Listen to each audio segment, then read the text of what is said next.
I need to tell you something that might sound completely unbelievable at first.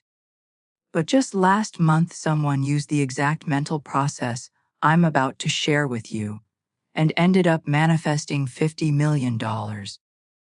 Not over decades, not over years, within a handful of weeks. I know your mind probably jumps straight to, that can't be real.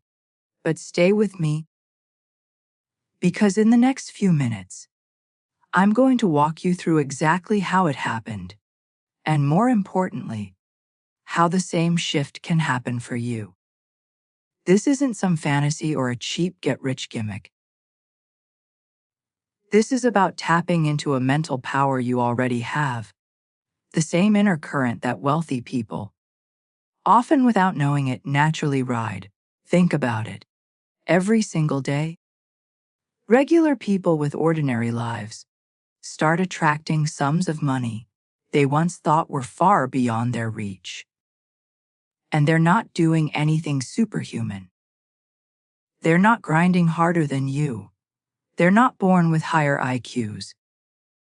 They've simply grasped one deceptively simple truth about how money moves through our world. The truth I'm about to explain flipped my entire understanding of abundance upside down, and it's about to do the same for you. But before we go deeper, I want you to pause. Take just a moment and imagine what life would look like with $50 million sitting quietly in your bank account. Really let yourself feel it. What's the very first thing you do? Who would you help? How would that kind of freedom ripple outward into the lives of the people you love? Hold on to that feeling. It matters more than you realize. Let me tell you about Sarah. 3 months ago, she was juggling 2 jobs just to keep her head above water. She had $240 left in her account and was buried under credit card bills. Then she discovered the same mental process you're about to learn. She didn't trust it at first, just like you might not. But she tested it anyway. Within a week, she won a surprise $5,000 prize from a local drawing she barely remembered entering.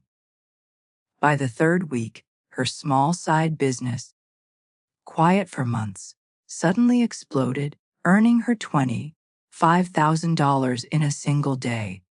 And by the end of the month, a relative she hadn't spoken to in years left her an inheritance worth $2-3 million. You could call that luck. I did too when I first saw results show up in my own life. 5 years ago, I was living in a cramped apartment, eating cheap noodles, wondering if things would ever improve. I tried working more hours, starting side gigs, even buying lottery tickets. Nothing moved. Then I stumbled onto this thought process, and within half a year, I had enough money to buy the home I'd always wanted, start a thriving business, and help my parents retire early, something I once thought would take decades. What finally convinced me this wasn't a fluke was when I started sharing the method with friends, regular people with regular jobs. Out of the first 100 who actually practiced it, 92 attracted at least $100,000 in their first 3 months. 27 crossed the $1 million mark, and 3 of them, including the person I mentioned at the beginning, crossed 50 million or more. You might ask, if this really works, why isn't everyone wealthy? The answer is strange but simple. Most people unknowingly push money away. They use techniques that seem helpful, but actually block abundance. Florence Scovel Shinn used to talk about how people misalign themselves with the flow of good without realizing it.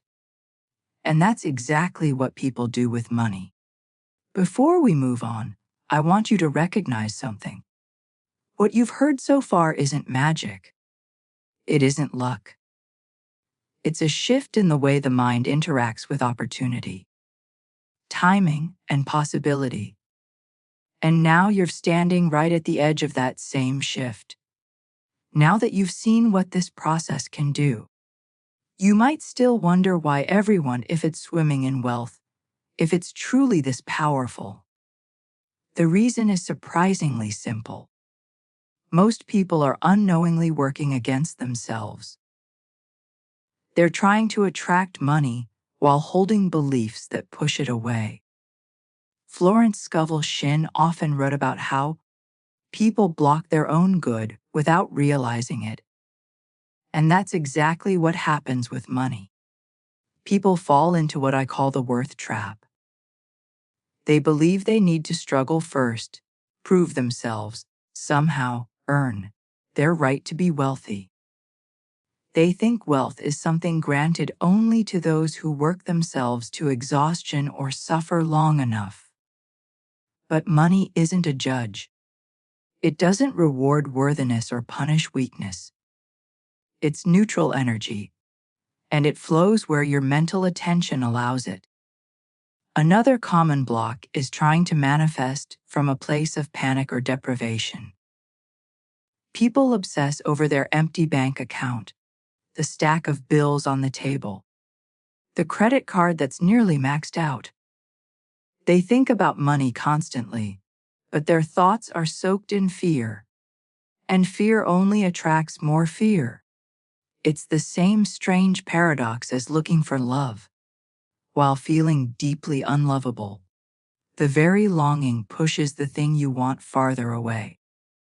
The process I'm about to teach you turns that pattern on its head. Instead of begging the universe for relief, you begin aligning with the version of yourself who no longer needs to beg at all. There's another trap that catches nearly everyone: making manifestation overly complicated. People think they need hour-long meditations, perfectly worded affirmations, or intricate visualizations. They worry about doing it wrong, and that stress actually muddies their energy. Children often manifest things effortlessly because they haven't learned to turn simple processes into stressful rituals. What I'm going to show you is so simple and so natural that once it clicks, you'll wonder how you missed it. Here's the surprising part. Wealthy people are already using this mental pattern without knowing they're using it. It's not their fancy degrees, their childhood advantages, or even their work ethic. It's their automatic relationship with money. They think about it differently. They assume opportunities will appear. They expect growth. They move through the world as if abundance is the default. They tuned into this mental frequency somewhere along the way, and it became second nature. The only difference now is that you're about to learn it deliberately, which means you get to use it intentionally rather than by accident. Think about self-made billionaires. Many of them openly say money isn't their main focus, which sounds absurd when you first hear it. But it's a clue. They're not chasing money. They're not in a tug of war with it. They operate on a different internal channel entirely. And in a moment, you'll understand how to tune yourself to that channel too. Most mainstream manifestation advice is incomplete. Yes, visualizing, feeling grateful, and acting as if can be helpful, but without the underlying thought pattern, these techniques function like decorations on a locked door. You can make it look pretty, but the door still won't open. That's why two people can follow the same routine, same affirmations, same exercises, and get wildly different results. One person opens the door. The other keeps knocking. I learned this the long way around. I tried everything the so-called gurus recommended. Vision boards, journaling, affirmations until my wrist cramped, Meditation so long I nearly fell asleep upright. Sure, I manifested tiny things once in a while, a free cup of coffee, a small refund, a random discount, but the life-changing amounts. They always hovered just out of reach. Then I noticed a pattern. Every time something did manifest, even something small, my mind had slipped into a very specific state. It wasn't what I was thinking about, it was how I was thinking. And once I recognized that pattern, everything changed. I refined it, practiced it, and eventually shaped it into the simple process you're about to learn. Before we go into that process, there's one more crucial piece of groundwork. This isn't about ignoring reality or pretending your problems don't exist. It's not about fake positivity. The method works because it acknowledges where you are while opening a door to where you want to go. It bridges the gap between your present circumstances and your desired future in a way your mind can genuinely accept. And once that bridge is built inside you, the outside world begins rearranging itself to match.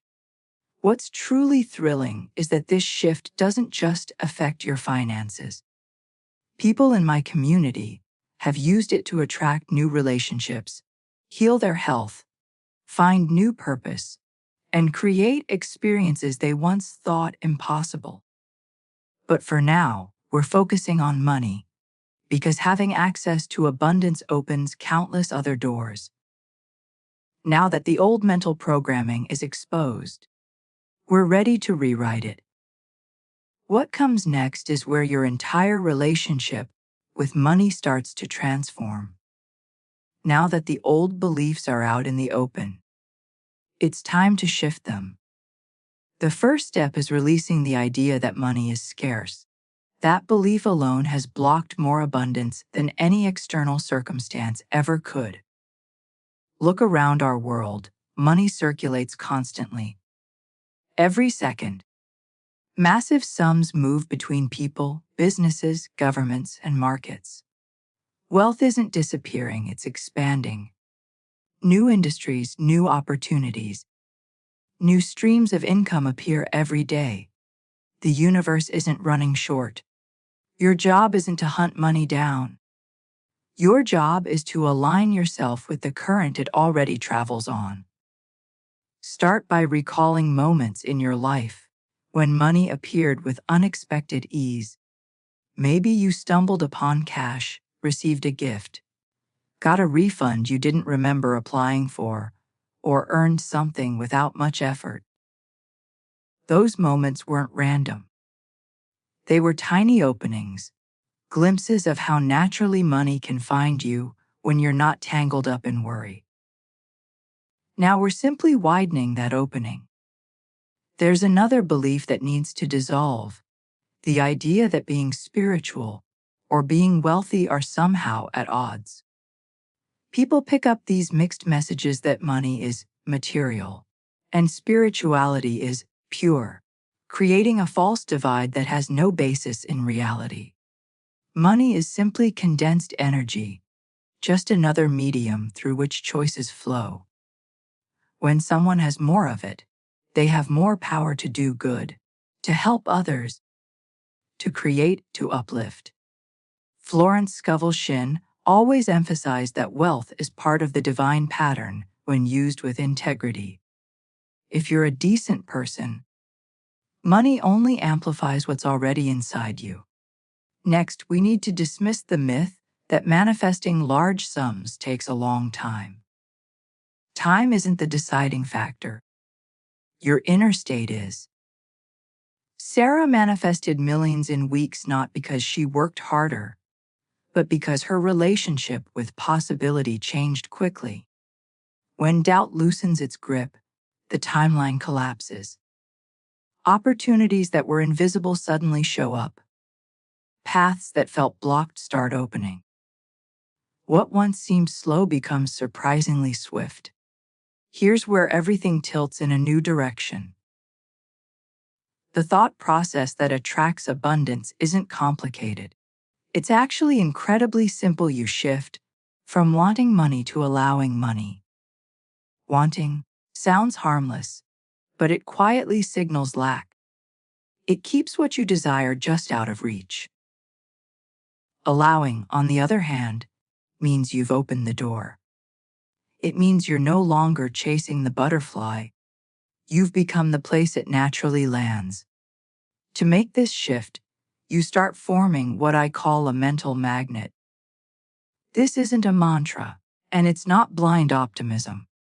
It's a calm, grounded recognition that money is already on its way to you. Think of how you relate to breathing. You don't panic about where the next breath will come from. You don't try to force it. You simply trust the air will be there. That's how you need to think about money. As something reliable, something abundant, something that returns again and again without strain. When you see a bill, instead of tightening up inside, you remind yourself money circulates back to me. When you buy something, even something small, approach it with the quiet confidence that more is already flowing in your direction. The key is effortlessness, not forcing a belief, not trying to hype yourself into positivity. Just a steady, natural certainty. But there's a twist. To strengthen this mental state, you need the right kind of visualization. Most people imagine wealth, while secretly feeling they don't have it, which short circuits the whole process. It's like pressing the gas and the brake at the same time. We're going to use something different, something I call natural state visualization. Instead of imagining wealth as a fantasy, you imagine it as utterly normal. Close your eyes and picture checking your bank account. See the 50 million balance there. But here's the part that matters. Don't react. Don't get excited. Don't gasp. Treat it like checking the weather. Just observe it. Casual, familiar, routine. This primes your nervous system to accept wealth as your natural environment. Carry this further. Picture yourself buying something expensive with the same ease you'd buy a loaf of bread. See yourself helping someone financially with the same natural generosity as holding a door open. The goal is to strip away the sense of specialness. When wealth becomes emotionally ordinary, your subconscious relaxes and begins treating it as the default. Do this for 5 minutes in the morning and 5 minutes before bed. During the day, anytime you drift into worry, immediately switch into the natural state version of yourself. Feel that steady sense of wealth. Hold that casual certainty. Over time, this becomes second nature, just like breathing or walking. This is precisely how wealthy people think without realizing it. Money feels normal to them, not extraordinary. They don't idolize it. They expect it. Once you internalize that same emotional posture, your outer world begins reshaping itself to match your inner one. When wealth feels natural on the inside, your experience on the outside has no choice but to follow. And that's the turning point. Once the subconscious accepts wealth as normal, the world begins responding in ways that feel almost unreal. But they're not unreal. They're the inevitable effects of a new inner state taking root. Now that you understand how to shift your inner state, you need simple daily habits to reinforce it. These aren't complicated rituals. They're small, consistent practices that anchor the new mindset until it becomes automatic. Think of them like brushing your teeth. Ordinary actions that slowly reshape your inner relationship with money. Each morning, before checking your phone or rushing into the day, spend a few quiet minutes settling into the feeling of being wealthy, not imagining it as something far away, but sensing it as present. Feel the calm that comes with knowing your accounts are full. Feel the freedom of having more than enough. Feel the ease of being able to help the people you care about. This isn't about thinking the right thoughts. It's about stepping into the emotional chore of abundance before the day even begins. Throughout the day, practice what I call wealth breathing. Every time you spend money, whether it's buying coffee or paying for gas, take a slow breath and remind yourself that what you spend returns to you in new ways. When you pay a bill, instead of tensing up, take a moment to think of money as something that moves in both directions, outward and back again, always circulating, always replenishing. At first, this may feel strange, but over time it shifts the emotional charge you attach to spending and receiving. At night, before going to sleep, review your day from the perspective of someone who is already financially secure. Not by focusing on what you lacked or what you fear, but by appreciating everything money already supports: your home, your meals, your comfort, your opportunities. Gratitude in this context isn't about forcing positivity. It's about recognizing abundance without slipping into worry or scarcity. On this path, a few obstacles may show up, and knowing how to handle them is important. Doubt will be the first. Old patterns of thinking may rise up and whisper that nothing is changing. When that happens, don't fight the doubt. Simply acknowledge it and gently return to the new inner stance. Doubt is just a habit, not a prophecy. You may also encounter people who question what you're doing or dismiss your new mindset. There's no need to debate or defend anything. Their disbelief cannot interfere unless you let it. Stay focused on your inner shift and let their opinions move past you without attachment. One of the trickiest challenges is what I call the evidence trap, looking at your current bank balance and thinking it's proof the process isn't working. Remember that your present financial situation reflects old patterns, not the new one you're creating. It's like looking at yesterday's weather report to predict tomorrow. When you catch yourself fixating on external proof, redirect your focus back to the feeling abundance you're cultivating. Another subtle block is fear of success. Many people don't realize they're afraid of how wealth might change their lives or relationships. If this fear surfaces, remind yourself that money amplifies your existing qualities. If you're responsible, generous, and grounded now, greater resources will simply give you more ways to express those qualities. You'll know the process is taking hold when your emotional relationship with money begins to shift. You won't feel the same stress when spending. You'll notice a softness, a calm, a sense of reliability around finances, even if nothing external has changed yet. That's the first sign the inner pattern is rewiring. Then the coincidences begin: small amounts of unexpected money, new opportunities, people offering guidance or connections, ideas surfacing that lead to income. These are early indicators that your outer world is adjusting to your inner state. Sometimes people will start treating you different, more respectfully, more generously, as if responding to a change in your energy before you've said a word. Eventually, you reach a point where you stop looking for signs. You simply know the process is unfolding. That inner certainty is often the moment before major breakthroughs occur. The shift becomes steady, grounded, and real.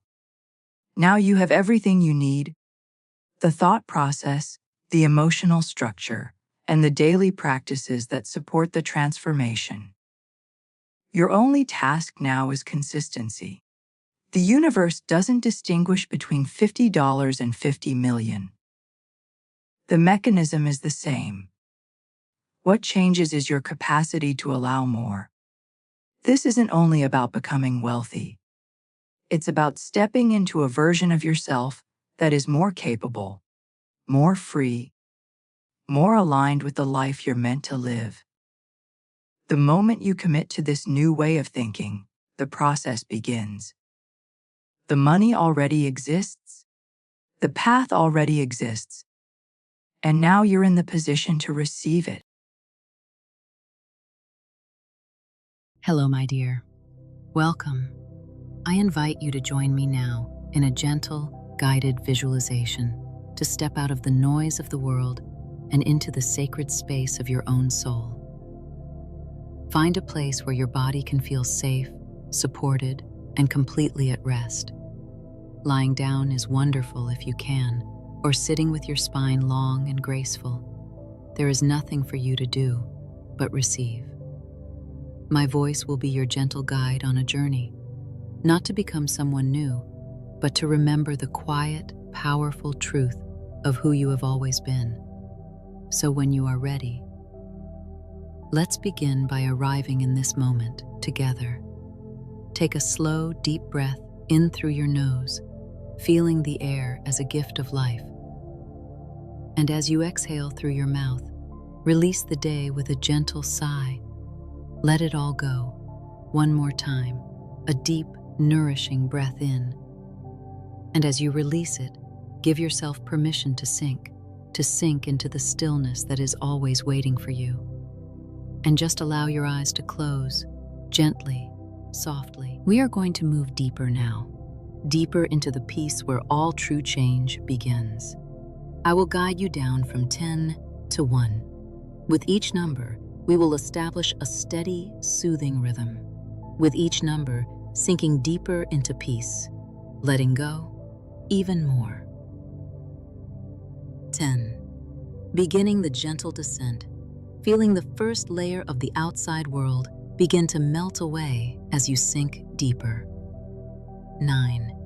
Letting go even more, giving the full weight of your body over completely to the surface that holds you, safely and unconditionally. 8. A soft wave of relaxation flows from the crown of your head down to your toes. A gentle current of peace you can simply allow. 7. Your jaw softens, your tongue rests, releasing the weight of every unspoken word as you sink deeper into this feeling of release. 6. Your shoulders release their heavy burdens, sinking down and away from your ears, letting go of what was never yours to carry. 5. You are halfway there, floating in a quiet, peaceful space. You're breathing a slow and rhythmic, each breath a soft anchor to the stillness, pulling you deeper. 4. The busy thoughts in your mind become distant, quiet clouds. You can simply watch them drift by, unattached and serene, as you let go completely. 3. A feeling of deep peace settles into your heart, a quiet warmth, a sense of coming home to your truest self.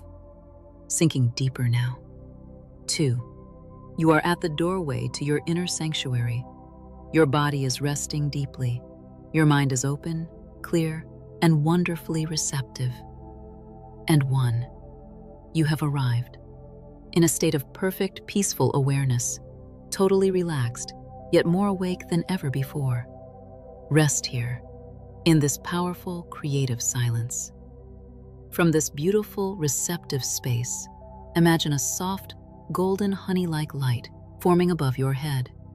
The light of divine love, of pure creative spirit. Feel this beautiful light as it pours gently into you. It fills your brain with clarity, your forehead with peace. It flows into your neck and throat, dissolving any blockages, any truths you have been afraid to speak. It gives you permission to have a voice. The light pours into your shoulders, melting away the last remnants of tension. It flows down through your arms and hands, allowing them to simply rest and receive. This beautiful light now fills your chest, your entire heart space. It pours into every part of your heart, healing old wounds, soothing old aches. It melts away the armor you built to protect yourself, filling you with a profound sense of safety that comes from within. Feel your heart expand with this warm, unconditional self-love. The light continues downward into your solar plexus, your belly. This is your center of power. It gently unties any knots of anxiety or fear, replacing the feeling of powerlessness with a deep, grounded sense of calm confidence. Now, feel this golden peace as it flows through your hips, down your strong legs, and into the soles of your feet, grounding you to the earth. Your entire body is filled with this luminous, golden light. And now that your body rests in this golden peace, the gates of your mind swing open, ready to receive a new understanding. Before we plant a new garden, we must first understand the soil. There is a fundamental law that governs your entire reality. It is not a law of punishment or reward. It is a law of reflection. The great spiritual teacher, Florence Scovel Shinn, taught that the game of life is a game of boomerangs. Our thoughts, our words, and our deepest beliefs return to us, sooner or later, with astounding accuracy. Your life, in this very moment, is the boomerang returning. It is the perfect harvest of seeds you have been planting with your belief, whether you knew you were the gardener or not. Let your mind gently drift over the landscape of your life. Think of the woman who longs for deep, soulful love. She is kind, she is beautiful, she is worthy. But deep in the soil of her subconscious mind, a tiny, thorny seed of belief was planted long ago. A belief that says, true love is rare, or I have to work hard to be chosen, or men always leave. So she dates. She puts herself out there. She meets wonderful people who, for some reason, are emotionally unavailable, or who are not looking for commitment, or who, just as things become intimate and real, disappear. Her outer world presents her with person after person who perfectly validates her deepest, quietest belief. The boomerang returns with painful accuracy. She says, see, I was right. Men always leave. And she is not wrong. In her reality, they do. Think of the woman who is brilliant and dreams of financial ease, of abundance. But in the hidden corners of her heart, she carries a belief inherited from her family, from society, that says, money is the root of all evil, or you have to struggle to make a living. So, an unexpected bill always arrives with a bonus. A promising client pulls out at the last minute. She feels a strange, almost shameful feeling, and she has more than enough, and finds a way to spend it or lose it, to return to the familiar hum of just getting by. The boomerang of lack returns again and again. This is not a story of your failure. Listen closely to this truth. This is the story of your immense, untapped, God-given power. You are already an expert at this. You are a master creator. Your current life is the undeniable proof. You have been using this law perfectly, flawlessly, your entire life. You have been commanding your subconscious mind, and it has been obeying you with the unwavering loyalty of a devoted servant. It has never questioned your orders. It has only ever said yes. When you believed you were not worthy of that love, it said yes and drew to you experiences to prove it. When you believed that money was scarce and hard to come by, it said yes and orchestrated circumstances to make it true. Do you feel the power in that? This is not a reason for shame. This is the key, the master key, that reveals that the door was never locked. You were simply holding the key upside down. The transformation you seek does not require you to learn a new skill. It requires you to consciously, lovingly, give your loyal servant a new set of instructions. And that is what we are here to do now. In this quiet, receptive state, let us step into the garden of your mind. You are the divine gardener. You hold the power to choose what grows here. Today, we plant anew. And so, before we plant this first, most precious seed, let us consecrate this moment with a breath. Together, take a slow, deep breath in, gathering all your intention. And as you exhale, release any lingering doubt. You are now standing on holy ground, your own. Now, let us plant the seed of abundance. Imagine holding a seed of pure golden light in your hand. Place it gently into the rich soil of your mind, and as you do, water it with these words of truth. Repeat them silently in your heart. Divine intelligence is my unfailing and immediate supply. All that is mine by divine right now comes to me, under grace, in perfect ways. Let's mark this next act with another sacred breath. A breath to clear the space for a new truth to be born. Breathe in deeply and let it go. Now, let us plant the seed of purpose. Take another seed of golden light. This one holds the divine blueprint for your unique joy. Plant it gently and water it with this decree. I am a perfect divine idea in the mind of God, and I am now directed to my perfect self-expression. My path is cleared. My way is lit. And for this final, most powerful seed, one last, deep, conscious breath. Breathe in the courage to trust, and exhale the need to control. Now, let us plant the seed of trust.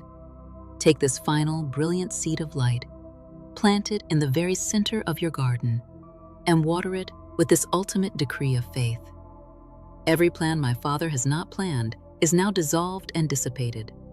The divine design of my life now comes to pass. Now, just pause here for a moment. Breathe into that truth. Let these words, these powerful seeds, settle deep into the soil of your mind. Feel the profound peace of this surrender, the quiet joy of trusting the process. This feeling is the sacred sunshine that will make them grow. Your new garden has been planted. Before we begin the journey back, take one last slow, deep breath right here. With this breath, you anchor the peace, the truth, and the vibrant life of this new garden deep within your being, sealing this sacred work. And now, it is time to gently return, bringing this entire golden, peaceful, powerful feeling back with you. I will count up from 1 to 5. 1. The golden light within you concentrates, becoming a radiant, steady sun in your heart, a source of strength and peace you can feel all day. 2. You become aware of your breath again. Each breath in anchors this new feeling of wholeness. Each breath out releases any remaining doubt. 3. A gentle aliveness returns to your body. Wiggle your fingers and your toes, feeling life and movement stirring within you. 4. This peaceful energy now begins to sparkle with vibrancy. Feel a sense of calm, focused power rising within you. You are centered, clear, and ready. 5. Your consciousness is now fully awake and alert. Your mind is bright, your spirit is lifted. When you are ready, and only when you are ready, you can gently open your eyes. Welcome back. You are here, but you are not the same. You have remembered your power. Now, a final word of loving encouragement for the journey ahead. As you walk through your day, you may notice the outer world has not yet changed. The old reality may still seem to be there. Do not be discouraged. This is the most sacred part of the process. Imagine you have been living in a house painted a dreary, lifeless gray. For years, you believed this was the only color available. Today, in this meditation, You have painted your inner world a brilliant, radiant gold.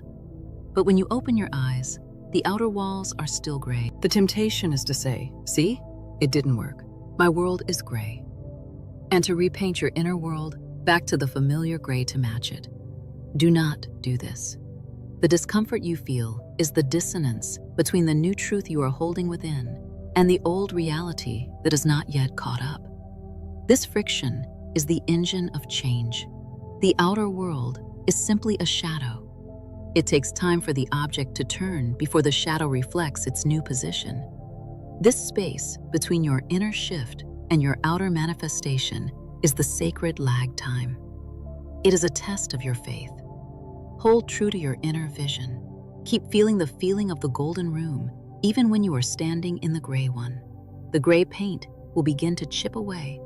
The old reality will begin to dissolve. It must. It is the law. The gray walls were never solid. They were only ever a projection of your gray belief. You are the divine gardener. Your only work today is to tend to the feeling of the wish fulfilled, to walk through your day with a quiet, joyful confidence that your good is already on its way. And whenever you feel a moment of doubt or an old belief trying to creep back in, simply close your eyes, place a hand on your heart, and ask yourself this one powerful question. What seed am I choosing to water right now, in this moment? The choice is always yours. Go and enjoy the abundant, beautiful life that you deserve. It has always been your birthright. And now, my dear, the journey inward is complete.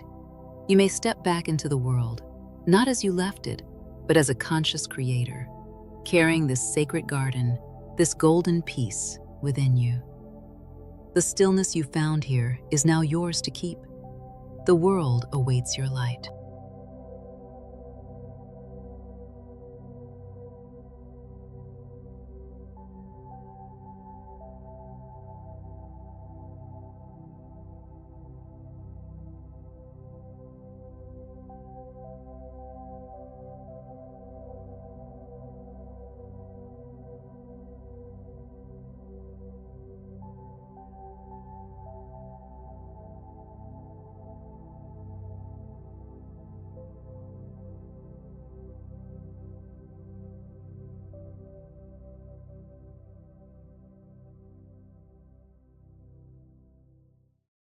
There is a divine current of abundance, a river of prosperity, always flowing, always seeking expression through us.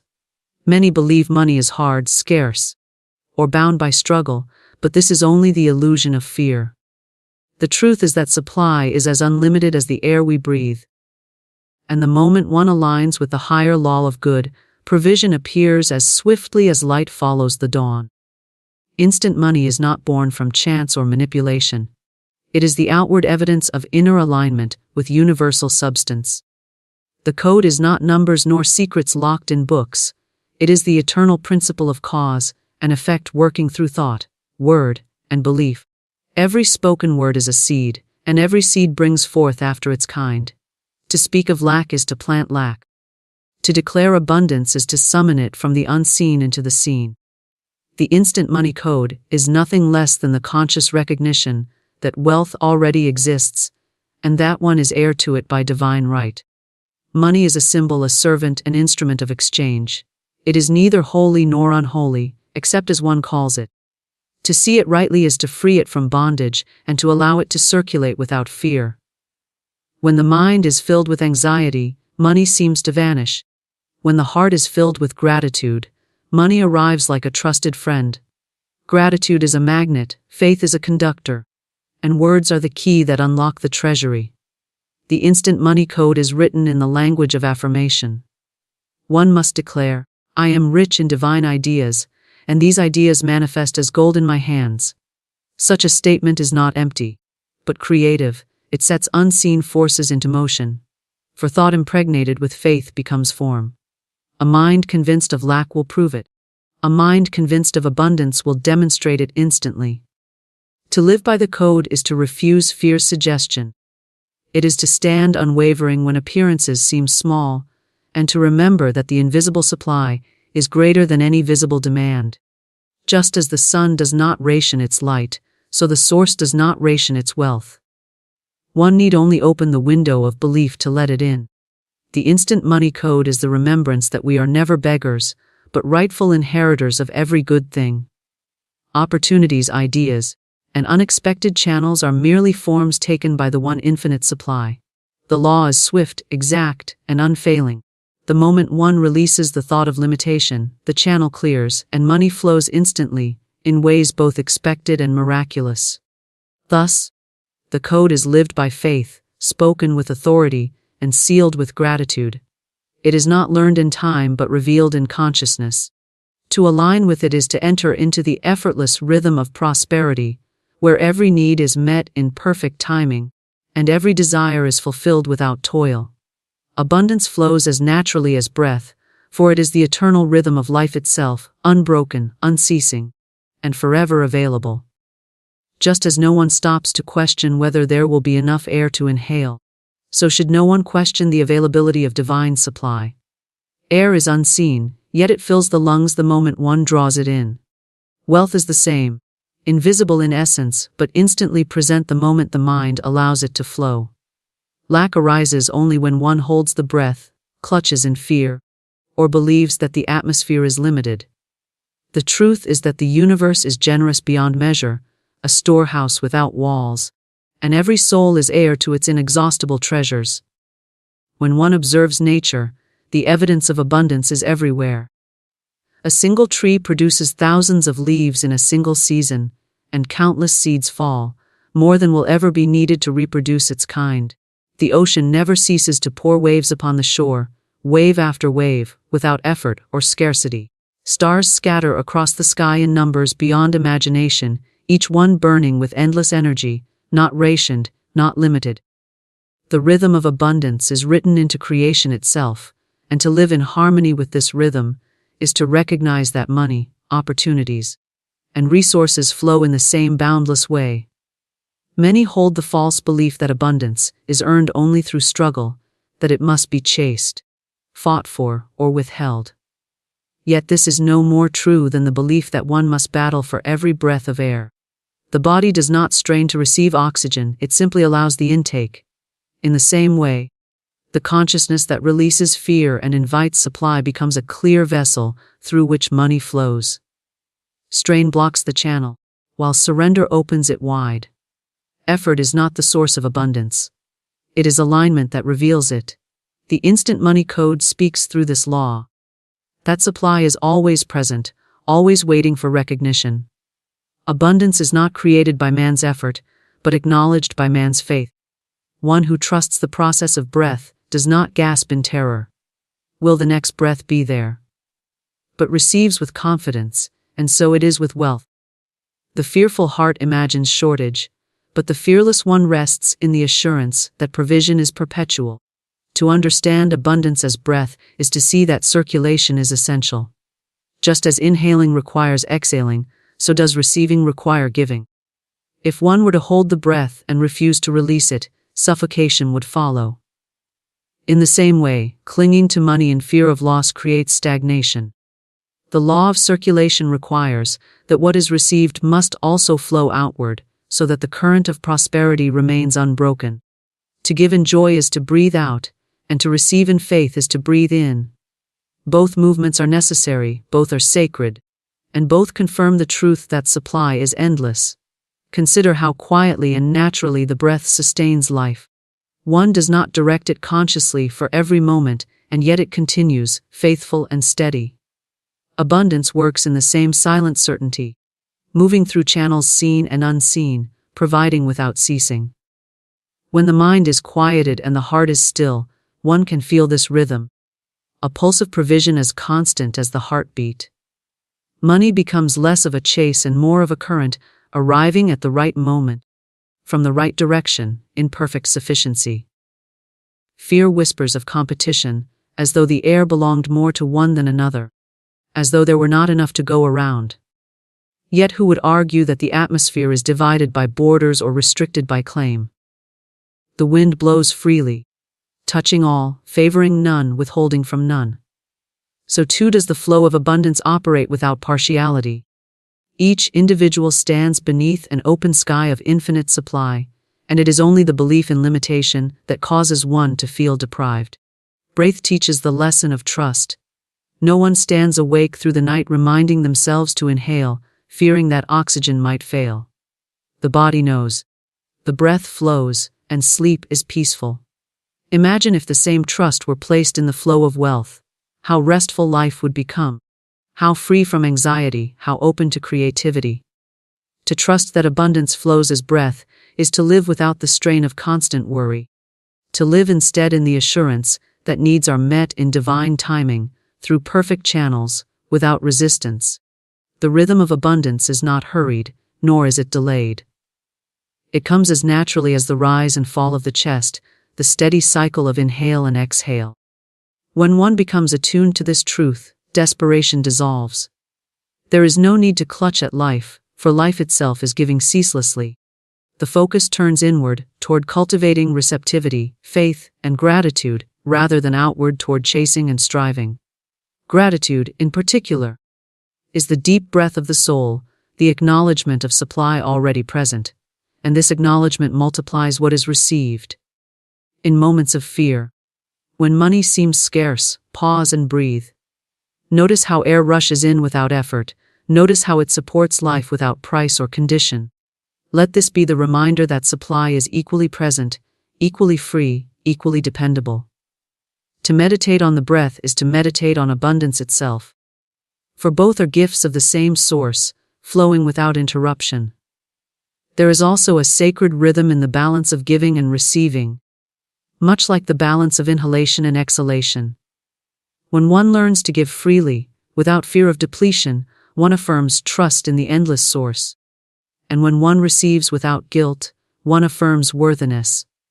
Both movements strengthen the current, and through them, money flows in ways that appear instant, effortless, and abundant. Words are seeds that manifest wealth, for every utterance carries within it the germ of creation. The tongue is not a simple instrument of speech, but the very sower of destiny.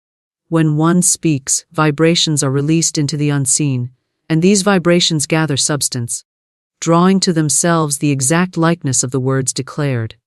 To speak lack is to sow lack, and to speak abundance is to sow abundance. Just as a farmer plants corn and does not expect wheat, so too does the mind and tongue plant according to their kind. No careless word is without fruit, and no deliberate word fails to bring forth its harvest in due season. Consider how the natural world mirrors this principle. A tiny seed, so small it may be overlooked, carries the blueprint of the towering tree, the orchard, the harvest. Within the smallest acorn lies the strength of oak forests, and within the smallest spoken word lies the power to shape reality. When one declares prosperity, even in the face of appearances that contradict it, the declaration is like planting a seed beneath the soil. The ground may look barren, but unseen roots are forming, unseen forces are responding, and in perfect time the harvest appears. Words may seem intangible, but they are containers of energy, and energy crystallizes into form. To understand that words are seeds is to recognize that casual complaints, murmurs of fear, or repeated affirmations of struggle are not harmless. Each one is planted in the fertile soil of consciousness, and the soil does not discriminate between weeds or fruitful seeds. It gives life to whatever is sown.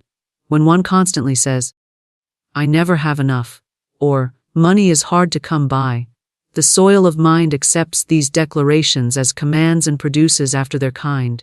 In contrast, when one speaks, "I am rich in divine ideas," or "wealth flows to me freely and easily," the soil accepts this command as well, and prepares to manifest it in visible experience. The instant money code rests upon this awareness.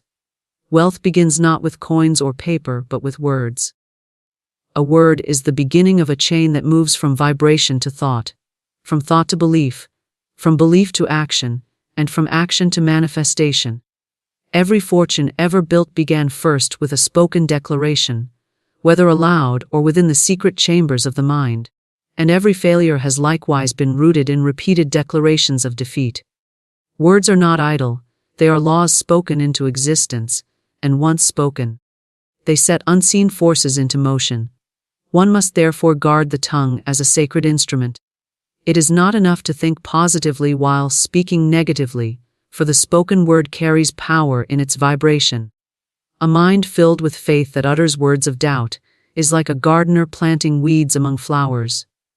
The weeds will compete for life and often choke out the harvest. This is why discipline of speech is essential, for the tongue reveals the direction of belief. To speak wealth is to affirm wealth, and to affirm wealth is to call it forth. Observe how the simplest phrases influence the body and spirit. To say, "I am tired," repeatedly brings heaviness, yet to say, "I am filled with energy," awakens a spark even before the body has caught up.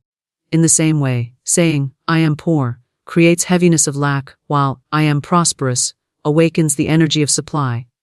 The body responds to words, circumstances bend to words, and unseen channels open to match the vibration of words. To live carelessly with speech is to plant thorn and briar, but to live consciously with speech is to plant garden and orchard. The breath carries words as wind carries seeds. Each statement made is carried outward, scattered into the soil of the universe, and from that scattering, life grows. If one could see the invisible realm, they would behold fields sprouting with every kind of plant, some strong with prosperity, some tangled with fear, depending on the nature of words spoken.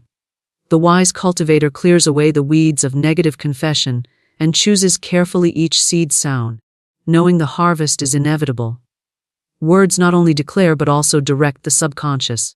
The subconscious is like fertile ground that does not question the quality of seed. It simply obeys. Repeated affirmations, spoken with conviction, impress upon the subconscious a pattern, and once impressed, the pattern reproduces itself faithfully. To say, "Money flows to me in expected and unexpected ways," again and again is to etch a groove in consciousness, a groove through which money must flow. Repetition is watering the seed, conviction is sunlight, and gratitude is nourishment. The harvest is certain, for the subconscious cannot resist the law of suggestion once it is impressed.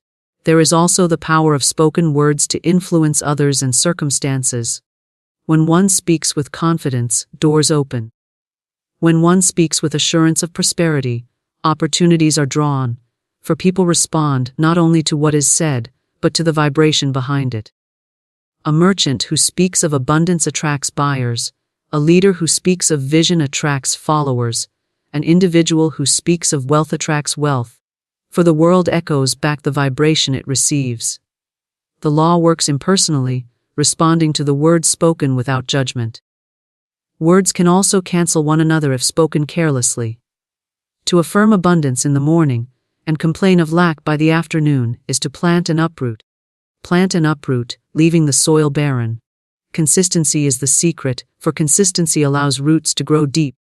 When one decides that every word shall be aligned with prosperity, then the subconscious is not confused, and the universe is not given mixed signals. The harvest comes swiftly because the ground is not disturbed. Children understand this principle without knowing it consciously. They repeat phrases, songs, and declarations, and soon they live within the world those words create. Adults, too, are repeating scripts daily, phrases about struggle, survival, or lack, and they live within the world those scripts dictate. Yet at any moment, the script can change. A single word of truth spoken with faith can uproot years of negative declaration, for light is always stronger than shadow. To begin anew is as simple as choosing new words, planting new seeds, and tending them with care. The wealth one seeks is already within the spoken word, waiting to unfold. The invisible responds immediately when the right words are spoken with belief. Words are not mere symbols but keys that unlock unseen doors, formulas that summon invisible supply into visible form. The more deliberately one speaks, the more swiftly the invisible becomes visible. Thus, every conversation is a planting, every sentence a field, every word a destiny forming. Gratitude is the magnet of money, for gratitude is the acknowledgement of supply already present, and what is acknowledged expands. It is the unseen force that draws multiplied blessings, just as a magnet pulls iron without effort.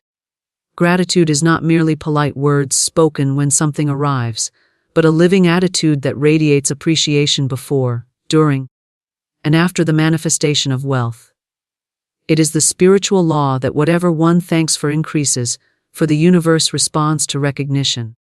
To say, thank you, to life is to invite more life. To say, thank you, for money is to invite more money, and to say, thank you, for opportunities is to open the door for greater opportunities. Money is not drawn by worry, nor by desperate desire, but by the calm assurance of appreciation. Gratitude is that assurance. When one is thankful even in smallness, the smallness transforms into largeness. The individual who finds one coin on the street and rejoices, saying, "Thank you, more of this," has sound a vibration that must bring more coins, more notes, more avenues of increase. The one who frowns at the small coin and says, "This is nothing," has shut the channel. For the universe cannot multiply what is despised. Every sum, no matter how small, carries the seed of greater sums, and gratitude waters that seed. Gratitude lifts the mind from the appearance of lack into the consciousness of abundance. When the eyes are fixed on what is missing, the heart grows heavy, the speech grows negative, and the soil of thought is sown with weeds of limitation.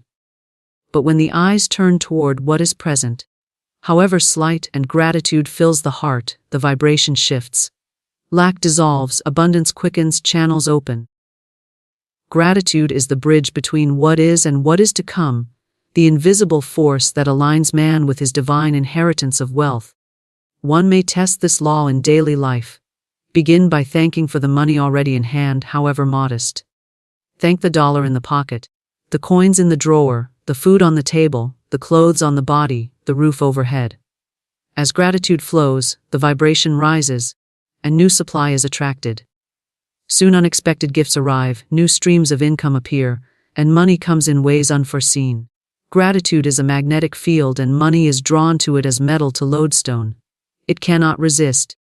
For the vibration of thanks is the vibration of abundance itself. It is not only money that responds to gratitude, but all good things. Health strengthens under the light of thanks, relationships flourish, doors open. Yet when gratitude is directed specifically toward wealth, it becomes a direct channel for prosperity. To wake each morning and say, "Thank you for the wealth that flows to me today," is to align consciousness with the flow of supply. To retire at night and say, "Thank you for the abundance received today," is to seal the day with recognition and prepare the soil for a greater tomorrow. Gratitude shifts the inner language from complaint to praise. Complaint repels, for complaint is a declaration of lack. When one says, "I never have enough," the universe affirms it with matching evidence. When one says, "I am grateful for the money I have and the money that is coming," the universe affirms that as well. Words of gratitude carry creative power because they are spoken with joy, and joy multiplies the substance of life. The magnetic pull of thanks draws not only visible wealth, but also unseen opportunities, connections, and ideas that result in financial increase. Observe how gratitude transforms the spirit even before external change arrives. The heart grows light, the mind grows clear, the body relaxes. In this state, one becomes receptive, open, and ready to notice opportunities that may otherwise be overlooked. A grateful person sees doors where others see walls, solutions where others see problems, paths where others see dead ends. Gratitude is not passive.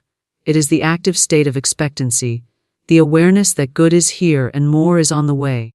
Consider the farmer who waters his field.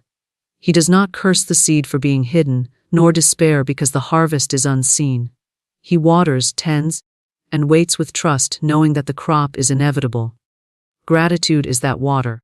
Each "thank you" spoken over money already present and money yet unseen is a watering of the seed of prosperity. In due time, the harvest appears. For the soil of life cannot deny what has been faithfully nourished with thanks. Gratitude also breaks the chain of envy and comparison. When one envies the wealth of another, the vibration is one of lack and separation, which blocks the flow of personal supply. But when one says, "Thank you that abundance is possible, for I see it demonstrated," the vibration becomes one of alignment, and what is acknowledged in another is drawn closer to the self. Gratitude dissolves jealousy, replacing it with celebration, and what is celebrated is invited. Even in moments where money seems absent, gratitude works its quiet power. To say, "Thank you for the unseen supply that is already on its way," is to shift from despair into faith. This declaration acknowledges that the invisible is as real as the visible, and gratitude bridges the gap until manifestation occurs. Gratitude in lack is the strongest magnet, for it proves trust in the law of abundance. Where trust is strong, supply hastens, for the channel is clear of fear and resistance. Gratitude also keeps circulation alive. Just as breathing requires inhaling and exhaling, prosperity requires giving and receiving. Gratitude makes both movements joyous. When one gives money with thanks, the vibration says, "There is more where this came from," and the universe affirms it with return. When one receives with thanks, the vibration says, "I am worthy and ready for more," and the universe affirms that as well. Gratitude ensures that money never stagnates but flows in rhythm, increasing with each cycle. Every act of gratitude is a declaration of abundance, a statement that says, "I live in a giving universe." This declaration shifts every circumstance, for the universe mirrors back the conviction held within. Gratitude is the secret frequency of prosperity, the song of the soul that attracts its own harmony. When sung consistently, life becomes a symphony of provision, with money appearing from near and far, expected and unexpected, visible and invisible. Faith transforms thought into form, for faith is the invisible power that clothes the unseen with substance and makes the intangible visible. Thought alone may drift as shadow, but when charged with faith, it becomes magnetic, alive, and irresistible to manifestation. Every invention, every fortune, every achievement first began as thought, yet not all thoughts are born into form. It is faith that quickens them, the divine spark that commands the unseen to take shape in the world of matter. Without faith, thought is a seed left unplanted. With faith, thought is a seed pressed into fertile soil, destined to sprout and bear fruit. Faith does not require sight, for sight looks only at what already exists. Faith looks beyond appearances, sees with the eye of spirit, and knows that the desired good is already accomplished in the invisible.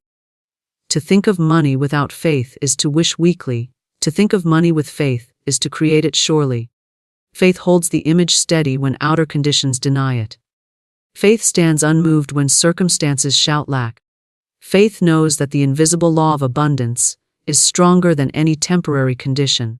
It takes hold of the unseen substance of prosperity and molds it into form. Just as the sculptor sees the statue within the marble long before the chisel strikes. Every man and woman holds within the mind countless thoughts of wealth, but only those wrapped in faith take root. Idle thoughts scatter like seeds on barren rock, but faith-filled thoughts sink deep into the soil of consciousness and draw to themselves everything needed for growth. To say, "I am wealthy," with doubt is to speak empty words, but to say, "I am wealthy," with unwavering faith is to issue a command to the universe that must be obeyed. Faith is authority. Faith is law spoken with certainty. Faith is the unseen architect building wealth with precision. Faith does not wait for proof. It provides its own proof by holding steady until form appears. When one plants a seed in the ground, faith assures the planter that roots are forming. Shoots are rising, though nothing yet is seen. In the same way, when one holds a thought of prosperity, faith assures that channels are opening. Opportunities are forming, money is moving, though the outer world may seem silent. Faith lives in the certainty of the unseen, and this certainty brings the unseen forth into the seen. Fear is the opposite of faith, and fear also transforms thought into form, but into forms of lack, loss, and limitation. When one worries, the thought of disaster clothed in faith of dread becomes manifest, just as surely as the thought of prosperity clothed in faith of confidence. The law does not discriminate between faith in good or faith in evil. It fulfills whichever thought is believed. Thus, fear must be cast out, for it is misdirected faith. True faith is not blind, it is clear vision that chooses to believe in abundance, harmony, and success despite appearances.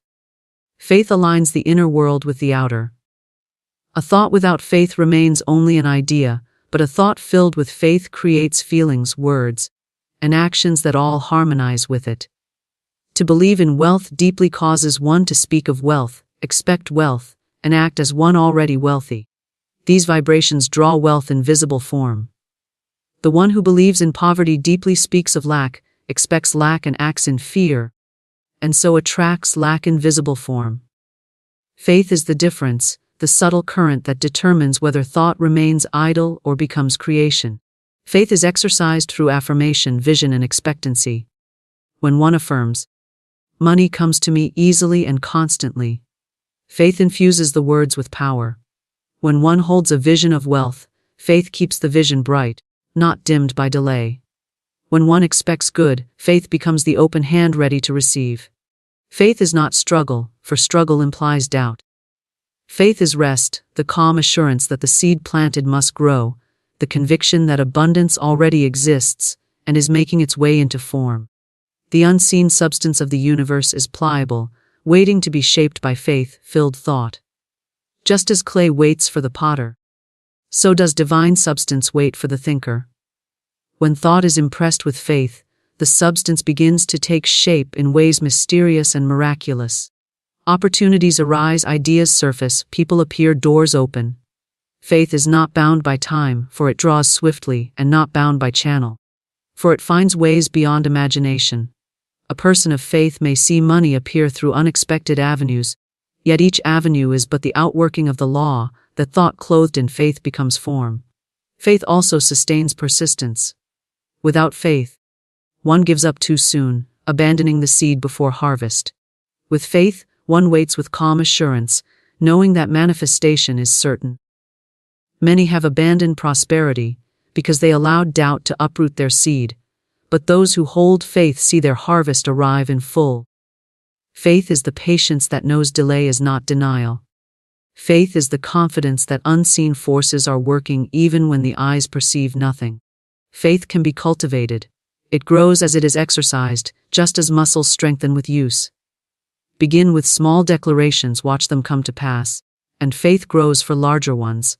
Speak words of abundance, see them fulfilled, and faith deepens. Each demonstration strengthens conviction until faith becomes unshakable. Then even the grandest vision of wealth seems natural, for faith knows it is already accomplished.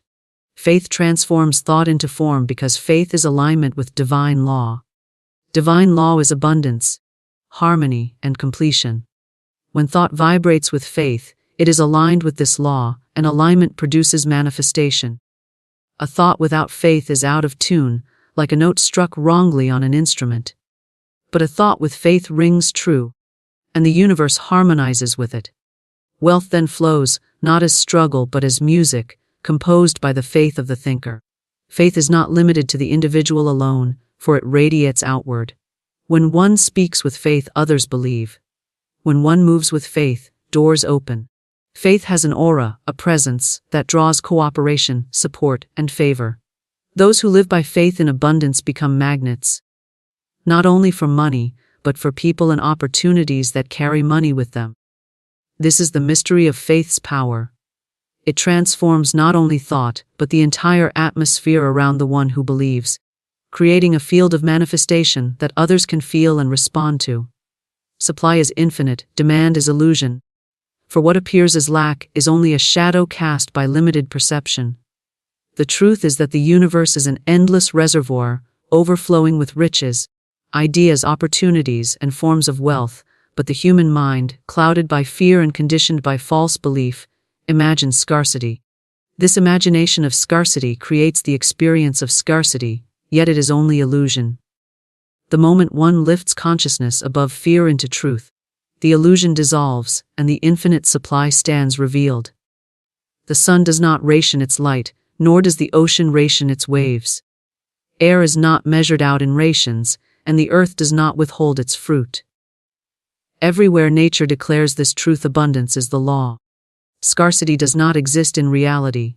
It is a construct of thought. Just as one who closes their eyes may imagine darkness has overtaken the world, Yet the sun still shines, so too does one who believes in lack. Imagine supply has ended. Though supply continues, full and inexhaustible. Money itself is but one expression of this infinite supply. Ideas are supply, energy is supply, connections are supply, inspiration is supply. There are countless forms of wealth waiting to be seen and claimed. When one declares, "There is not enough," one narrows the vision and blinds the eyes to the channels through which supply flows. But when one affirms, "Supply is infinite," the vision expands, the eyes open, and opportunities are seen where none were seen before. It is not supply that is absent but awareness that is clouded. The illusion of demand arises from fear. When one feels they must chase, compete, or struggle for what they need, they declare through thought and word that supply is limited. But this declaration has no basis in truth, for supply is as boundless as the stars in the heavens.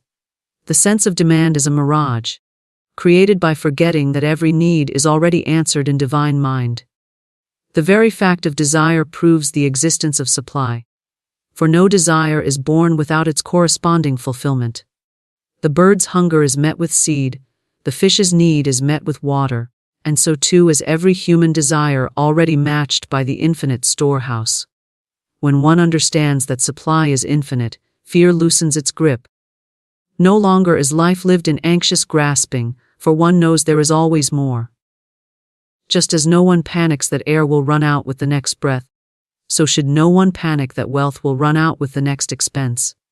Supply is inexhaustible, endlessly renewing, pouring itself forth through channels both visible and invisible.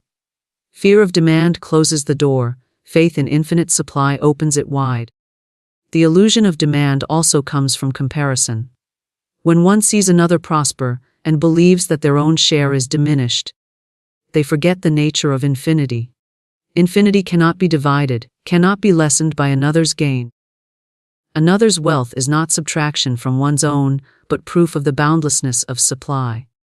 Envy and competition are based on the false belief that wealth is a pie of fixed size, where one slice leaves less for another. In truth, the pie is endless, slices multiply without end.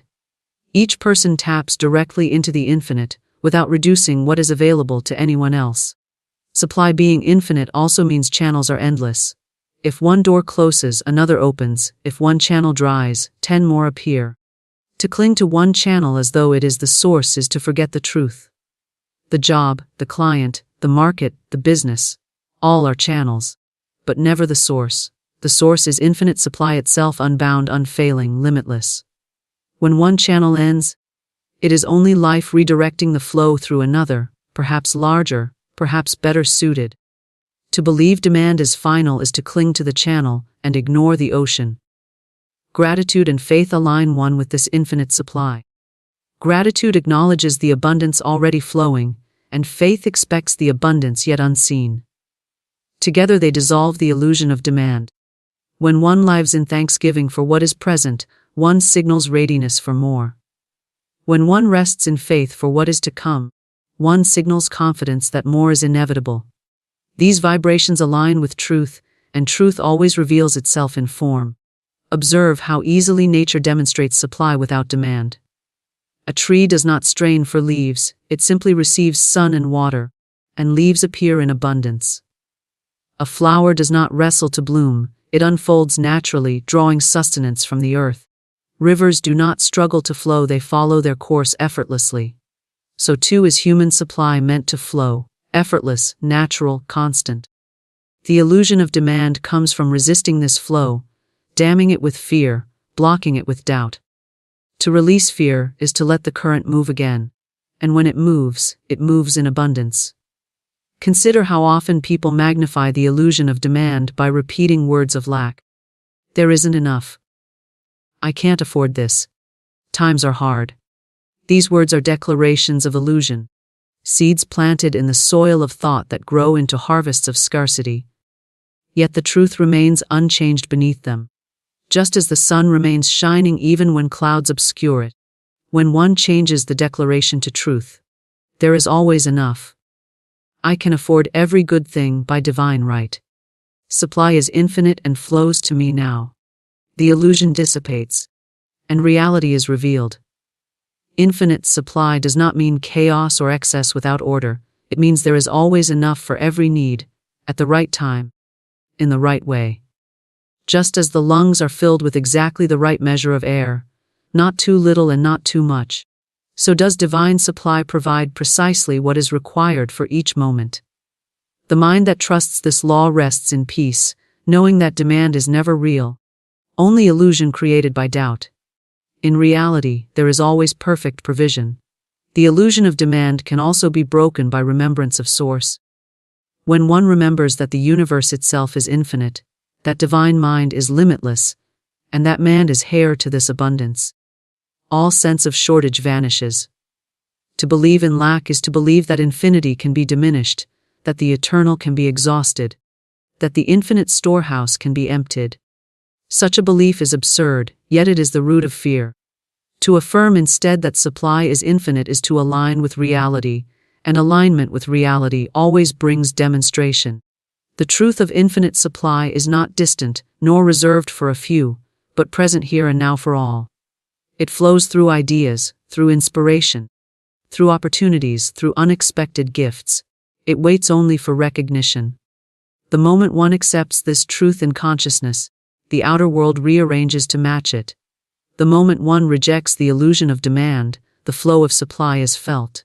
It is always there, waiting to be claimed, waiting to be allowed, waiting to be expressed. There are words that open doors, words that act as golden keys, unlocking treasures long hidden in the invisible vaults of supply.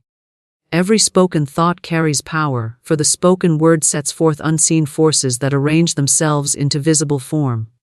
Money, wealth, prosperity, all are vibrations already present in the great storehouse of abundance, waiting only for the right command, the right tone, the right word to draw them into your hands.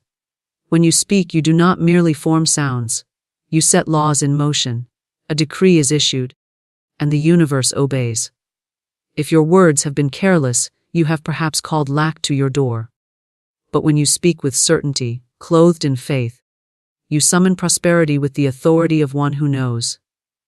The instant you align your tongue with truth, money moves toward you as surely as water rushes to fill an empty cup. The substance of supply is quick to answer. It does not hesitate. It does not delay, except when doubt interrupts the command. Words of fear scatter the gold dust, words of assurance gather it. To say, "I never have enough," is to chain wealth away from your reach. To say, "Money flows to me freely and instantly," is to swing wide the gates of provision. You may have thought you needed effort, struggle, or chance, but in truth it is the word that does the work. Every phrase is like a seed. The careless seed grows weeds, but the chosen seed bears fruit of plenty. Speak the seed of wealth and it begins to root in the unseen. Even before the evidence shows, the law has moved, the soil has shifted. The harvest is certain. You cannot plant the seed of prosperity and reap poverty. You cannot declare increase and meet with decrease. The law is exact. So when you rise in the morning, let your lips shape the decree. Divine substance now takes form as money in my hands. I speak abundance, and it appears instantly. These are not idle phrases. They are commands written upon the ethers, instructions to the invisible forces of supply. Speak them not with strain, but with quiet certainty, as one who knows that the moment the order is given, the answer rushes forth. Money is not a stranger to you. It is an obedient servant waiting only for your voice. If it has seemed absent, it was because you unknowingly sent it away with words of lack. But now, with new speech, you recall it. You call it to your side, instantly, joyfully, without resistance. Speak and the law responds. Declare, and the money appears. For the universe holds no delay except the delay of the tongue that hesitates. Words are golden keys that unlock hidden supply. When you speak, you are not merely forming sounds, you are opening doors to unseen realms of abundance. Words carry vibration, and vibration is the language of the universe. Every phrase uttered with conviction sends ripples through the invisible substance, shaping circumstances and drawing experiences that mirror the tone of your decree. A careless word is like a key turned in the wrong lock. barring access to the treasure room, while a deliberate, faith-filled word slides smoothly into the gate of plenty, swinging it wide without resistance. From the beginning of creation, words have held the power of manifestation. The universe itself was called forth by spoken decree, and that same power rests within the individual. When you understand that every word you speak carries a creative charge, you begin to choose your language with reverence. Saying words of fear or limitation locks you out from supply, while words of truth and abundance release the hidden storehouses of wealth. The keys are already in your possession. It is only a matter of how you use them. Many people live unaware of the power they wield through speech. They complain of lack, saying there is never enough, and with each complaint, they twist the key that seals the vault. They declare poverty, and so the unseen substance obeys, arranging conditions that reflect their decree. Yet the same lips can utter words that reverse the law, unlocking the gates of plenty in an instant. To say, "I live in a universe of endless supply," is to insert the golden key into the lock, and to turn it with assurance is to watch the treasures flow forth. The supply of money, wealth, and prosperity has never been absent. It waits behind the doors of consciousness, waiting for the right command. You hold the key, and the key is the word. Speak, and the vibration carries through the ethers, summoning supply from unexpected channels. A check in the mail, a new opportunity, a gift, a sudden release of funds. All these are the forms through which the unseen substance takes shape. The cause is always the word, spoken with faith, unshaken by doubt. The power of words as golden keys lies not in empty repetition, but in the certainty with which they are spoken. A key must fit the lock precisely, and in the same way, the spoken decree must align with belief. To utter words of wealth while secretly harboring doubt is like pressing a key against the door without turning it. But to speak with assurance, with the feeling that the door already swings wide, is to see the vault of abundance open instantly. The law does not delay. It answers at once to the one who knows. Consider how often words have been used to bar supply without awareness. A sigh of, "I can't afford it," shuts the treasure chest. A statement of, "Money never stays with me," locks away increase. Yet the reversal is as simple as turning the key in the other direction. Say instead, "I always have enough. Money flows easily to me. I am rich in substance and in form," and the locks dissolve. The door of supply does not resist, it responds instantly to the rightful key. Every word spoken is like an order placed with the universe. Careless orders are fulfilled just as surely as deliberate ones. If you say, "I never prosper," you have ordered poverty. If you say, "Wealth belongs to me now," you have ordered prosperity. The universe is a faithful servant. It does not question the command but rushes to carry it out. The golden key is not selective. It opens wherever you direct it.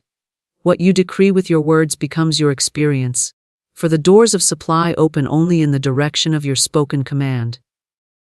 Words are not mere sounds, they are creative forces, charged with unseen energy. Imagine each statement as a glowing key in your hand. One key opens the door to lack, another opens the door to plenty.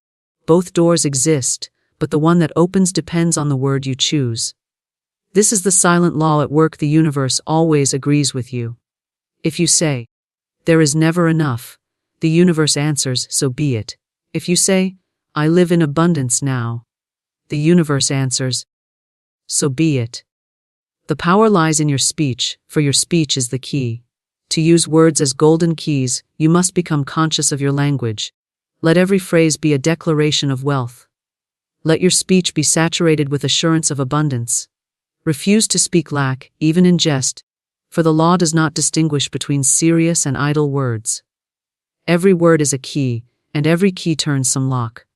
The more deliberately you speak, the more easily the doors of hidden supply swing open. Say it when you rise, say it as you walk, say it before you sleep. My words are golden keys. I unlock treasures by every decree. When words are chosen with precision and spoken with faith, the response is immediate. You may see money appear suddenly, or opportunities arise as if by chance, but there is no chance in the law. It is the golden key at work. The doors swing wide because you turned them with the right word, at the right time, in the right spirit. The vault of abundance is never empty, never locked beyond reach. It is always waiting for the one who knows how to speak the command. The word is the key, and the key is always in your hand. Spoken decrees set unseen laws into motion. Every word that leaves your lips is more than sound. It is a command that summons invisible forces to take form and shape in the visible world.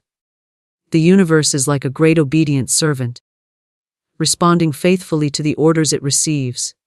It does not question whether the decree was spoken in awareness or ignorance, whether it was intended as a jest or as a vow, whether it was filled with faith or with fear.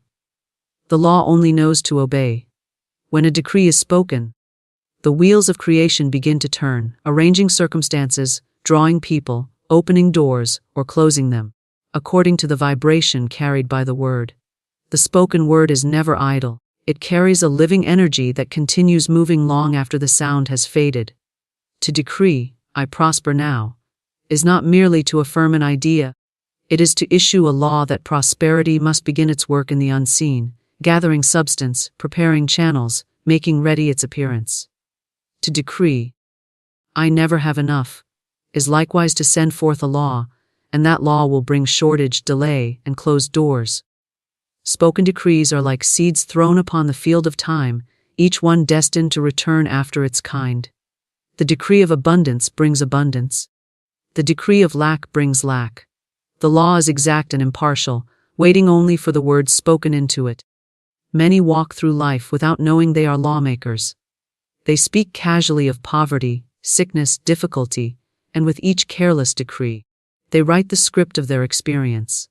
They wonder why certain patterns repeat, why money slips away, why doors remain closed.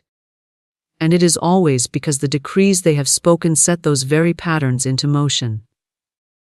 The universe simply mirrors the law they gave it. Yet the power of decree is also the power of reversal.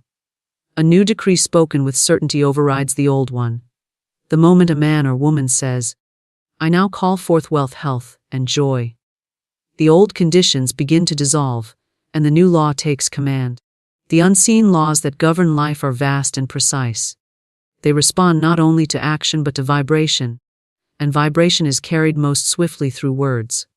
Every phrase carries its own resonance. Words of despair send out waves that draw more despair. Words of triumph release currents that draw success. This is why spoken decrees are not merely suggestions or wishes, but binding orders issued to the unseen substance. Just as a king's decree reshapes the order of a kingdom, so your decree reshapes the order of your life. To recognize this is to awaken to your authority. You are not at the mercy of conditions. Conditions are at the mercy of your decree. The moment you declare, "Money flows to me freely," invisible currents shift to fulfill it. Channels open where none seemed possible. A friend may bring a gift, a stranger may offer opportunity, a forgotten debt may return as payment. These are the visible outcomes of a law already set in motion by words. Speak the decree of freedom and chains begin to fall. Speak the decree of love, and harmony gathers to meet you. Speak the decree of failure, and unseen forces rearrange themselves to block the way. Always, it is the decree that decides. Every decree carries with it the power of faith or fear. When you decree in fear, you still create, but you create the very thing feared. To say, "I never succeed," is to establish a law of failure, and the law must be obeyed. To say, "I succeed in all I do," is to set success in motion, and success must find you. The unseen does not reason or debate. It answers to tone and certainty. Words clothed in authority go forth like arrows, piercing through obstacles, rearranging circumstances, bringing form to the decree. Words spoken weakly, without belief, may waver, but the moment certainty enters, the law is sealed. Spoken decrees are also cumulative. Every repetition strengthens the law. To declare once is to plant a seed. To declare often is to water and nourish it until the harvest is inevitable. Each time the decree is spoken, the unseen gathers more force, building momentum, until suddenly the decree manifests in visible form. It may appear as if the outcome came overnight, but in truth, The decree had been at work from the first moment it was spoken, weaving its way through the unseen. There is no neutral decree. Every word spoken either advances you toward abundance or pushes you toward lack. Even silence carries less power than the careless word, for silence at least refrains from setting destructive laws in motion. But when you speak, the law listens, the law obeys, and the law creates. This is why discipline of the tongue is the beginning of mastery. To control speech is to control law, and to control law is to control destiny. Decrees of gratitude are among the most powerful, for they declare abundance as already present. To say, "I am thankful for money now flowing to me," is to establish the law that money must flow. Gratitude is a decree of possession, and possession attracts more of the same. Complaints, on the other hand, are decrees of loss, and loss brings more loss. Every time a complaint is spoken, the law moves to confirm it. Every time thanksgiving is spoken, the law moves to multiply it. The decree does not depend upon visible evidence. To wait until money appears before declaring abundance is to mistake the order of law. The decree comes first, then the manifestation. A builder does not wait for the house to stand before drawing the plan comes first, and the house follows. So it is with decrees. The word is the plan, the unseen law is the builder, and the visible condition is the house. Speak the plan boldly, and the builder gets to work. Doubt delays, fear confuses, hesitation weakens, but the firm decree sets the law in motion immediately. Every spoken decree is a claim. To declare wealth is to claim wealth. To declare health is to claim health. To declare joy is to claim joy. The law does not withhold. It only awaits the command. What is claimed with authority must appear. The unseen is filled with unlimited supply, and it longs to take form. The decree gives it shape, channel, and direction.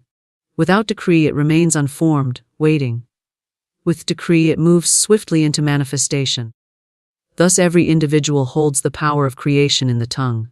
Spoken decrees are not empty affirmations. They are the very laws by which life shapes itself.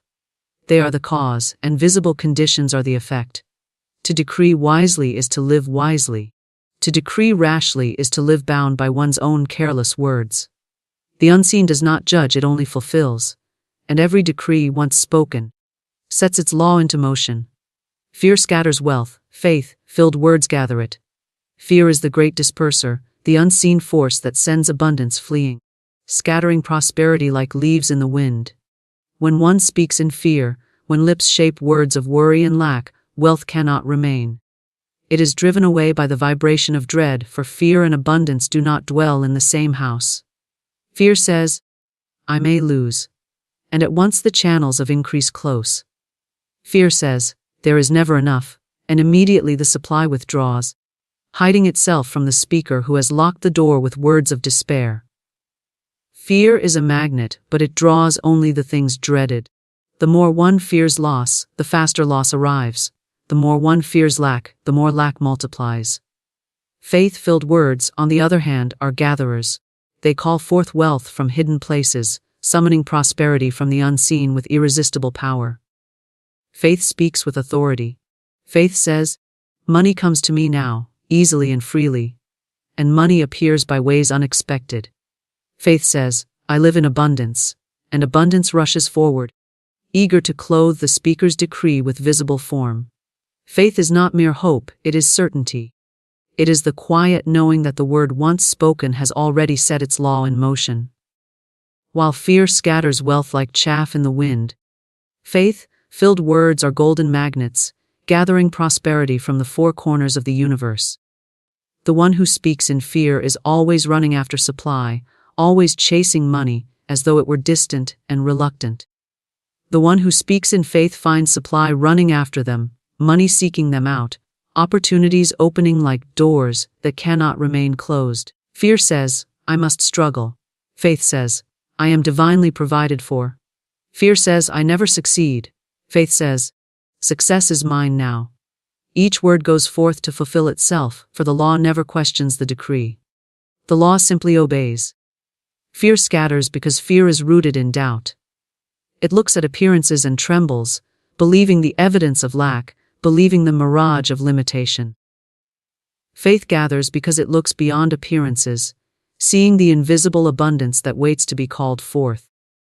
The fearful person clings to what little they have, and even that slips away, for their words of worry send it fleeing. The faithful person releases their words with confidence, and wealth comes gathering, drawn by the magnet of certainty. To speak faith-filled words is to gather treasure into your storehouse. To speak fearful words is to watch treasure scatter before your eyes. Every conversation becomes either a dispersal or a gathering. A sentence of worry releases wealth and drives it away. A sentence of assurance draws it closer. When one says, "I cannot afford it," the law hears and the supply withdraws. When one says, "All that I need is provided now," the law hears and the supply gathers. It is not effort or struggle that brings abundance, but the vibration of the words spoken with belief. Fear wastes energy, scattering seeds of poverty. Faith multiplies energy, planting seeds of prosperity that return in harvests beyond measure. Fear is always restless, always anxious, always speaking of what might go wrong. It is never still, for it cannot trust. This restless speech becomes a decree, scattering wealth like birds startled from a field. Faith is calm, serene, unwavering. Its words are steady, clothed with authority. They go forth like nets cast upon the waters, and they return filled with supply. The fearful one sees opportunities slip through their hands, for their very dread repels the good. The faithful one sees doors open before them, for their assurance draws opportunity as a magnet draws iron. The moment fear is spoken, its decree begins to act. A person may say in passing, "Money always runs out," and those words scatter the money that was on its way. Another may say, "I always prosper," and those words gather increase even while they rest. Fear is quick to send wealth scattering, and faith is quick to bring it back. This is why discipline of speech is essential. One must guard against fearful decrees, refusing to utter them even in jest, for every word shapes law, and every law shapes experience. Faith-filled words gather wealth because they align with truth. The truth is abundance. The truth is that the universe holds unlimited supply, waiting to take form. Fear denies this truth and drives it away. Faith affirms it and gathers it in. Faith is not loud or frantic, it is steady, quiet, unshakable. It knows that money is never absent, only awaiting the right command. Faith says, "I now speak increase," and increase comes, not because of chance, but because the law has no choice but to obey. Fear comes from looking at lack, from believing in separation, from forgetting that the unseen substance is infinite. Faith comes from remembering that supply is everywhere, that words are keys, that the decree of abundance cannot fail. Fear believes in shadows, and shadows scatter wealth. Faith believes in substance, and substance gathers wealth. Fear says, "What if I lose?" Faith says, "I cannot lose." Fear says, "What if I fail?" Faith says, "I always win." And as each word is spoken, so it is fulfilled. Fear scatters wealth not only in the physical sense, but also in the mental and emotional. Fear brings confusion, hesitation, paralysis, scattering energy so that nothing is completed. Faith brings clarity, confidence, decisiveness, gathering energy into powerful focus. The fearful person wastes effort, scattering themselves thin, and money slips away. The faithful person acts with assurance, gathering their powers, and money comes willingly. Fear is waste, faith is increase. Fear breaks the net, faith mends it and fills it with fish. To watch the difference is to see two laws at work. One speaks fear and watches bills multiply, opportunities vanish, doors close. The other speaks faith and watches debts dissolve, opportunities arise, doors swing open. Both are under law. Both are receiving the harvest of their words. It is not luck or misfortune, not chance or fate, but the simple action of fear scattering and faith gathering. The one who learns to speak faith-filled words has mastered the law of prosperity. Fear scatters wealth because fear is contraction, and contraction pushes abundance away. Faith gathers wealth because faith is expansion, and expansion draws abundance in. Fear tightens the hand, closing the fist, and nothing can be received. Faith opens the hand, relaxed and generous, and everything flows in. Fear says, I must hold on, and even what is held slips away. Faith says, I release and receive, and new supply flows in to replace the old. Fear scatters with suspicion, grasping, and doubt. Faith gathers with openness, trust, and assurance. Fear scatters wealth through repetition. Each time one says, I can't, the decree grows stronger. Each time one says, it's too hard, the law gathers more evidence to prove it so. Faith gathers wealth through repetition as well. Each time one says, money flows freely to me, the current grows stronger. Each time one says, I live in abundance, the river of supply grows wider. Both fear and faith increase with use, but only one gathers wealth. Fear is a shadow, faith is the substance. Fear is illusion, faith is truth. Fear scatters because it aligns with illusion, with emptiness, with nothingness. Faith gathers because it aligns with truth, with fullness, with everything. The choice between scattering and gathering is always made in the words spoken. To speak fear is to scatter. To speak faith is to gather. And every word goes forth to fulfill itself, never returning void, but always accomplishing the law it was sent to perform. Prosperity responds instantly to the right command. The moment the right words are spoken with authority, the unseen substance of supply begins to move. It does not delay. It does not wait until some distant season. It does not require years of toil and effort to shift its course. Prosperity is like a servant standing ready, listening for the voice of the master. The instant the master gives the order, the servant moves without hesitation. So it is with the law of abundance. It waits for the decree, for the word spoken in certainty, and once it is given, the law leaps into action, arranging the visible world to match the spoken command. The right command is not a plea or a wish. It is not spoken in doubt or desperation. The right command carries the vibration of authority, the tone of one who knows the law is theirs to use. A weak word, filled with uncertainty, falls to the ground unheard. A strong word filled with faith is like a trumpet call that rallies the forces of supply from every direction. Prosperity does not respond to hesitation but to certainty. It answers instantly to the word that is spoken as law. Many imagine that prosperity requires time, struggle, or chance. They wait for opportunities to come. They chase money as if it were a wandering shadow. They labor endlessly believing effort alone produces increase. Yet the secret lies in command. One decree spoken in faith gathers more prosperity than years of toil spoken in fear. The law is not moved by struggle. It is moved by word. Speak the right command and supply begins to appear in channels unforeseen.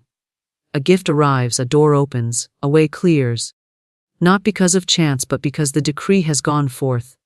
The right command must be specific and clear. To say vaguely, I want more, leaves the law without direction. To say, I now receive abundant wealth, freely and joyfully, gives the law precise instruction. Prosperity responds to clarity. The more defined the decree, the swifter the response. Just as a soldier obeys exact orders without question, so the law of prosperity obeys the spoken command. Ambiguity delays but precision releases instant response. The right command must also be consistent. A decree spoken once in faith but cancelled the next moment by doubt creates confusion. To say, money flows to me now, and later say, I never have enough, is to give opposite commands to the same servant. The law does not choose between them, it fulfills both, producing a mixed and unstable harvest. But when the command is steady, spoken with unwavering faith, prosperity aligns at once and continues to flow without interruption. Consistency keeps the channel open, while contradiction blocks and delays it. Prosperity responds instantly because it already exists. There is no need to create it, only to call it forth. The unseen substance of supply surrounds you always, waiting to take shape. The command gives it form, directs its flow, determines its channel. Without command it remains unshaped, like water without a vessel. With command it pours into form instantly. The delay is never in the law. The delay is in the one who hesitates to speak with certainty. The right command must be spoken aloud. Thoughts carry power, but the spoken word carries authority. Thought is like a whisper, but speech is a decree. To say, I am now prosperous, with conviction, sends a vibration through the unseen that cannot be ignored. It is not volume that matters, but certainty. Even a quiet word, spoken in faith, carries the force of command. The universe does not resist the voice of one who knows their authority, it answers at once. Prosperity does not distinguish between large and small commands. To say, I now receive a small sum of money, or to say, I now receive great wealth, are equal before the law. The universe does not measure size, it measures vibration. The right command carries the same certainty, whether it calls for a coin or for a fortune. The instant the word is spoken, the law begins to gather the supply in accordance with the decree. To understand this is to release struggle. Many chase money as though it were reluctant, as though prosperity must be persuaded. Yet prosperity is eager to respond, eager to flow, eager to take form. It awaits only the word. The right command is the opening of the gate, and once the gate is opened, the river rushes in. Effort without command is like pushing against a locked door. Command unlocks it, and the supply enters freely. Prosperity responds instantly because time is no barrier to the law. The decree may appear to travel through process, but the response begins the moment the word is spoken. Circumstances shift, unseen currents rearrange, people are drawn into place, opportunities arise, all beginning at once with the command. What seems like time passing is merely the law unfolding the decree in the visible. The cause is immediate, the effect inevitable. The instant the word is spoken, prosperity has already begun to move. The right command must be free of fear. To speak, I will not be poor, is not the same as saying, I am wealthy now. The first command is rooted in fear and keeps poverty in sight. The second is rooted in faith and calls forth wealth. The law responds to the vibration, not the wording alone. Fearful commands scatter wealth. Faithful commands gather it. The right command is always positive, present, and certain. It does not beg, it does not deny, it affirms. Prosperity responds instantly because it is natural. Abundance is the law of life. The earth produces without strain, the rivers flow without effort, the stars shine without pause. Only man resists by speaking against his own good. When the resistance is lifted by a right command, prosperity flows as naturally as breath. It is not forced, it is not delayed, it is not withheld. It is simply released by the word. The right command turns every appearance of lack into an opening for supply. When bills pile high, to decree, these are already paid in full by divine supply, is to set prosperity in motion instantly. When opportunities seem absent, to decree, doors of increase open for me now, is to summon those very doors. The outer condition may look unchanged for a moment, but the decree has already set the unseen into motion, and the shift begins at once. Prosperity is never absent, it only awaits instruction. It responds instantly to the right command, as faithfully as an echo answers a voice. The decree is given, and the law repeats it in form. The one who knows this no longer fears lack, for they understand that the word is their key. With every command of abundance, prosperity gathers. With every word of faith, supply appears. The law cannot delay, for it is bound to obey. It answers instantly to the command that is spoken with authority. Money is an obedient servant awaiting your voice. It is not a master to be feared, chased, or worshipped. It is not a tyrant holding men in bondage, nor is it an enemy that slips away without reason. Money is a servant, created to answer commands, waiting silently for instruction. It has no will of its own, no power apart from the word given to it. The tone of your speech, the nature of your decree, the certainty of your command. These are what direct money to move toward you or away from you. When one recognizes this truth, fear of money dissolves, and mastery begins. Money has always been present, circulating, flowing from one hand to another, seeking direction. It is never still, it is always in motion, responding to the vibration of thought and word. The one who speaks in lack unknowingly commands money to leave. The one who speaks in confidence summons it closer. Every careless complaint sends it scattering. Every faithful decree calls it to serve. Like a trained servant, money does not argue, question, or delay. It simply follows the voice of command. To treat money as a master is to fall into bondage. To chase it, to fear its absence, to bow before it as though it held power over your life, is to forget its true nature. Money has no authority of its own. It obeys the one who knows their authority. Just as a servant waits for the master's order, money waits for yours.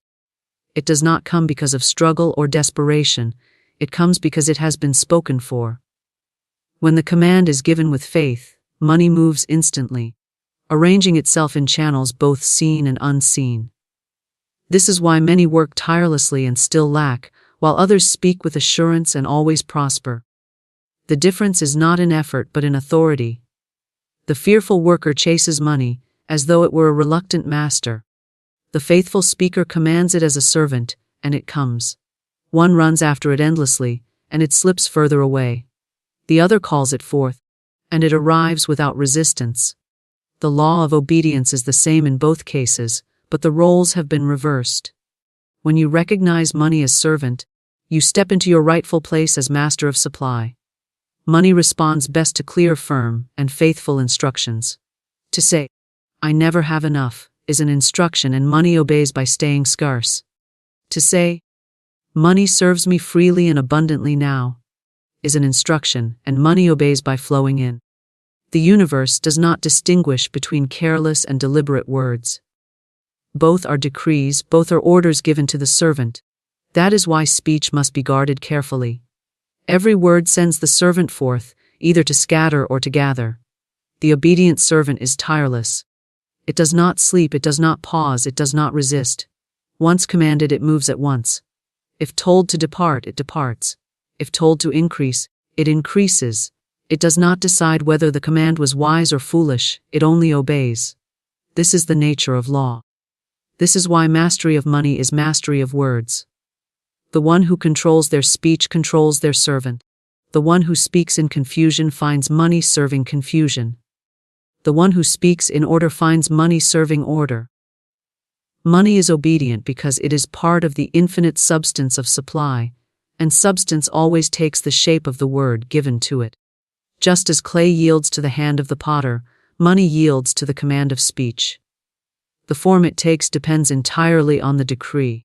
To shape poverty with words is to see money serve poverty. To shape prosperity with words is to see money serve prosperity. The substance cannot resist. It only molds itself to the pattern spoken. The servant nature of money becomes clear when one observes how it shifts so easily from hand to hand, from place to place, always under the direction of belief and decree. One person commands it to depart by declaring loss, and it departs. Another calls it forth by declaring abundance, and it appears. It has no loyalty except to the law of words. It follows the voice it hears most consistently, the voice clothed in the authority of faith. If that voice speaks lack, it serves lack. If that voice speaks plenty, it serves plenty. The relationship between master and servant is not one of force but of certainty. A servant does not need to be begged, a servant only needs to be told. Money does not need to be pursued, it only needs to be directed. Begging is the speech of one who has forgotten their authority. Command is the speech of one who knows.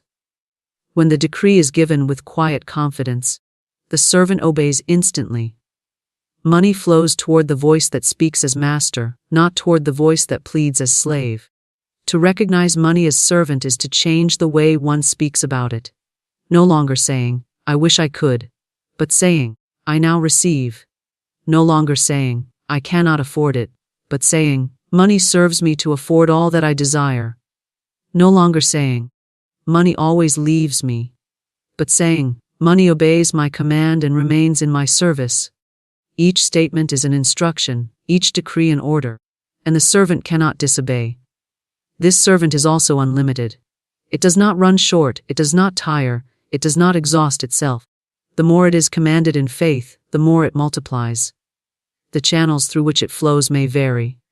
Work, gifts, opportunities, sudden windfalls, but the servant is always the same. It is not bound to one path, for it has countless ways to appear. The master does not worry about which path it will take, the master only issues the command. The servant finds the way. Money awaits the voice of command. Not tomorrow, not someday, but now. The instant the decree is spoken, the servant stirs to life. It begins moving through unseen avenues, arranging itself to serve. Delay only comes when the voice is silent or uncertain. But the faithful word is never ignored. The servant hears and obeys, gathering supply, opening channels, preparing increase.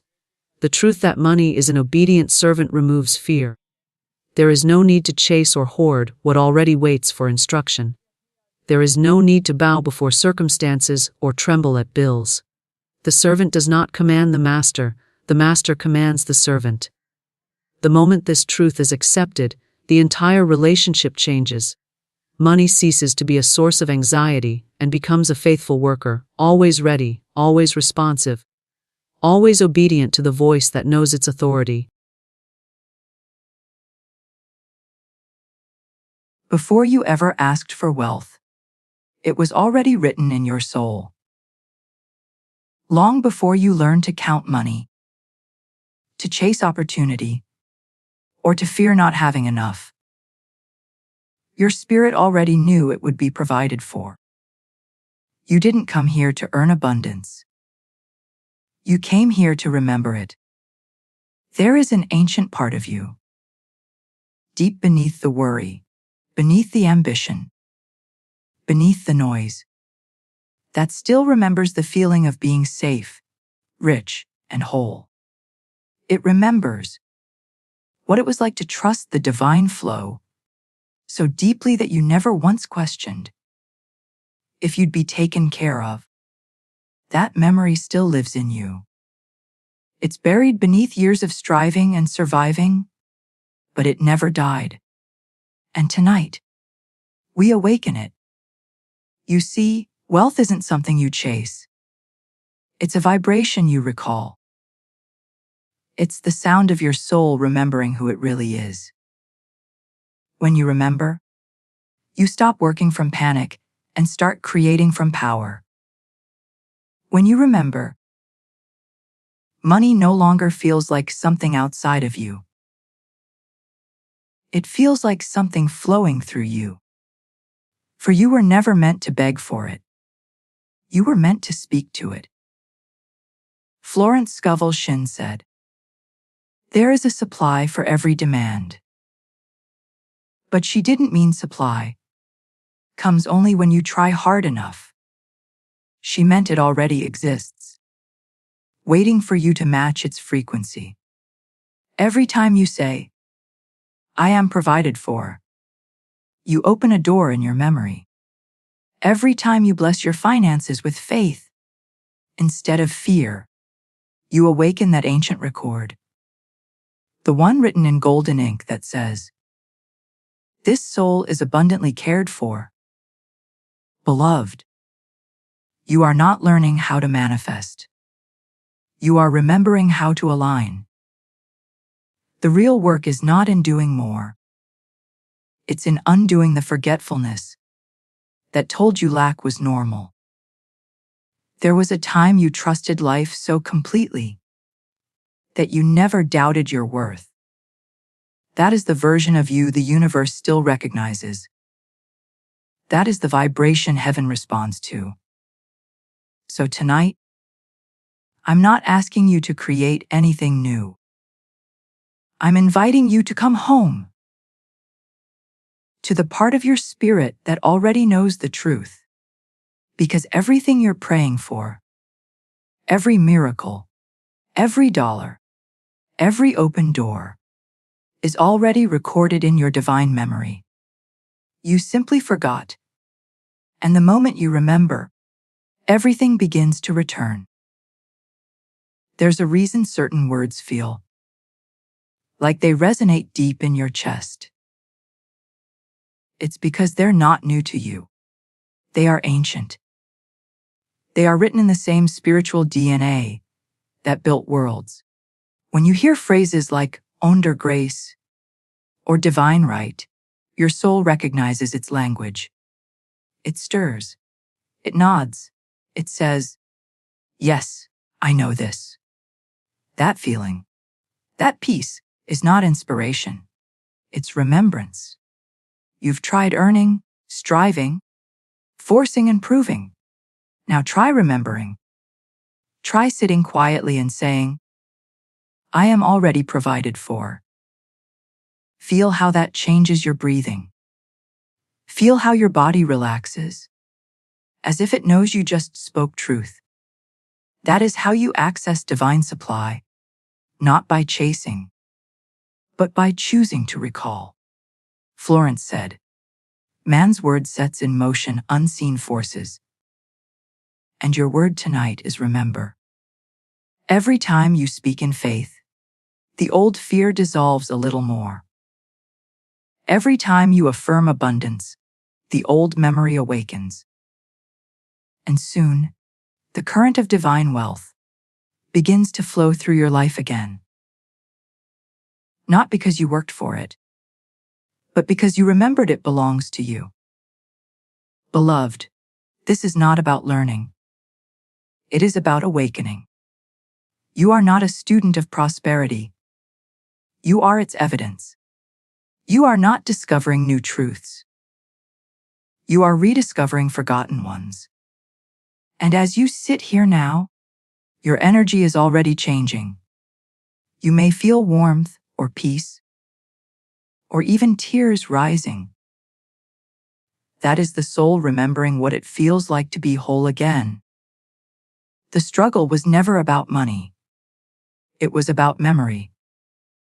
And tonight, you begin to remember who you truly are, a divine being, infinitely supplied, forever connected to Source. So close your eyes for a moment. Whisper softly, I remember who I am. Again, I remember who I am. You don't have to fight for wealth. You don't have to chase success. You only have to remember the truth you were born with, that you are one with the infinite flow, that you are supplied, protected, guided, and blessed beyond measure. And that wealth is not something you will one day earn. It's something you are remembering now. And as you remember, the flow begins. Every soul enters this world with a plan, a sacred blueprint etched in divine intelligence.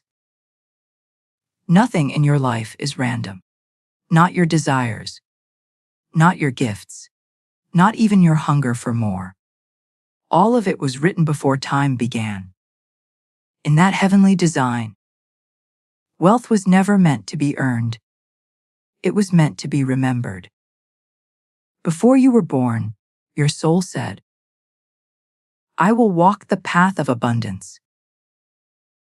It chose this experience not to prove its worth, but to rediscover its power. Your prosperity was placed into your story long before you took your first breath.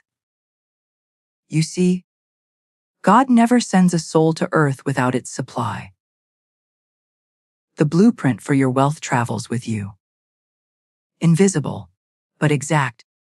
Like a hidden map inside your spirit, it waits to be read again. But over time, you learned fear. You were taught scarcity. You were told that money comes only through struggle, that success belongs to a chosen few. And so, you forgot. But the forgetting never erased the truth. It only covered it. Your divine supply didn't disappear. It simply became dormant, waiting for you to awaken to it again. That is why certain dreams never leave you. That's why no matter how much you've failed, something inside still whispers, there's more. Because your blueprint cannot be deleted. It can only be remembered. Florence Scovel Shinn said, there is a supply for every demand. That means your desire for wealth is proof that its supply already exists. If it were not written for you, you could not even want it. Your longing is evidence of a memory trying to return. So when you say, I desire abundance, what you're really saying is, I remember that I am meant for it. You are not asking the universe for something new. You are calling back what is already yours. Beloved, wealth is not a prize for hard work. It is the natural consequence of remembering who you are. It is your spirit recognizing its own reflection in form. When you stop trying to earn and start allowing yourself to recall, you align with the divine pattern that was always unfolding for you. Imagine your soul as a golden manuscript, written by infinite mind. Every chapter contains your blessings, your provisions, your opportunities. When you live in fear, the pages seem blank. But when you move in faith, the words start to reappear. That's what remembering does. It reveals what was never gone. Florence said, "Nothing stands between man and his highest good but fear. Fear blinds the eye of the soul. It makes you think the blueprint is lost. But faith, even a whisper of it, restores vision. It turns the invisible back into the inevitable." Say softly, "I now remember my divine design of wealth." Again, "I now remember my divine design of wealth." Every time you affirm this, light begins to return to your path. The people, ideas, and resources that were always meant for you begin to reappear. Not because they were gone, but because you can see again. That's what the blueprint does. It doesn't send wealth, it reveals wealth. And the moment you align with it, everything starts to feel different. The pressure fades. The panic quiets. You begin to realize that you were never behind. You were simply remembering at your own divine pace. Your supply was never late. It was waiting for recognition. Beloved, you do not have to beg for what was written in your soul. You only have to awaken to it. The blueprint knows your name. It knows your desires. It knows where to find you. It cannot miss you because it was made for you. So, when you feel doubt rise, say this truth: I am walking the path already designed for my abundance. Again, I am walking the path already designed for my abundance. Every step you take in faith unfolds more of the pattern. The moment you stop chasing, the map appears beneath your feet. Because the one who remembers doesn't run. They recognize. They see that every challenge was simply a doorway back to their divine script. And so tonight, allow yourself to remember. You don't have to understand how it works, only that it does. The same infinite mind that wrote galaxies also wrote your prosperity. And just as the stars never worry if they'll shine again, you never need to worry if your blessing will come. It's written. It's promised. It's yours. Whisper softly, "I remember." Is written. My path is clear. My supply is unfolding now. Again with your whole heart, I remember. My wealth is written. My path is clear. My supply is unfolding now. Because the blueprint of abundance has never left you.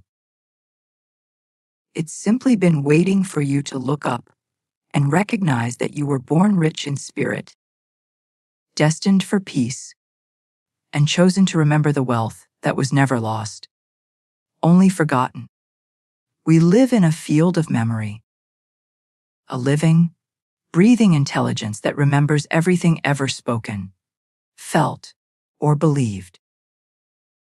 It is the divine mind that holds the record of every answered prayer, every act of faith, every forgotten blessing. This is where your wealth already lives. Not in a vault, not in a paycheck, but in vibration. The vibration that waits for you to remember it. Florence Scovel Shinn said, "Whatever man voices, he begins to attract." Your words are not just sound, they are coordinates that the field recognizes. Every time you speak faith, the field receives a signal. She remembers. And in that instant, unseen energy begins to move toward you. Ideas, people, and opportunities carrying the vibration of what you just spoke. You see, wealth doesn't start outside you. It starts as an echo in the unseen. Money is not the source. It is the symptom. The real wealth is memory. The moment you recall your truth, that supply has never been cut off. When you feel abundance within, the outer world simply mirrors that remembrance back to you. Beloved, you are constantly sending signals to the field. Your thoughts, your tone, your emotions. They all speak the language of energy.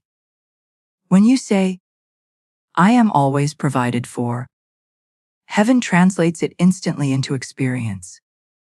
When you say, "Nothing ever works for me," the field replies, "As you wish."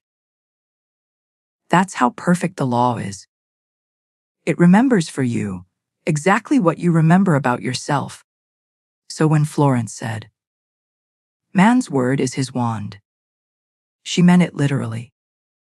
You do not create with effort. You recall with energy. The wealthy do not chase. They remember their rhythm. They vibrate with the knowing that supply is constant, and so it cannot help but find them. Say softly, "I am remembered by the universe." Again, "I am remembered by the universe." Every time you say this, you awaken the energy that has been asleep in your aura. You begin to vibrate differently. Your body relaxes, your breath slows, and your heart begins to pulse in harmony with the field. That harmony is recognition. Your frequency saying to the universe, "I am home." Beloved, nothing you have ever asked for is lost.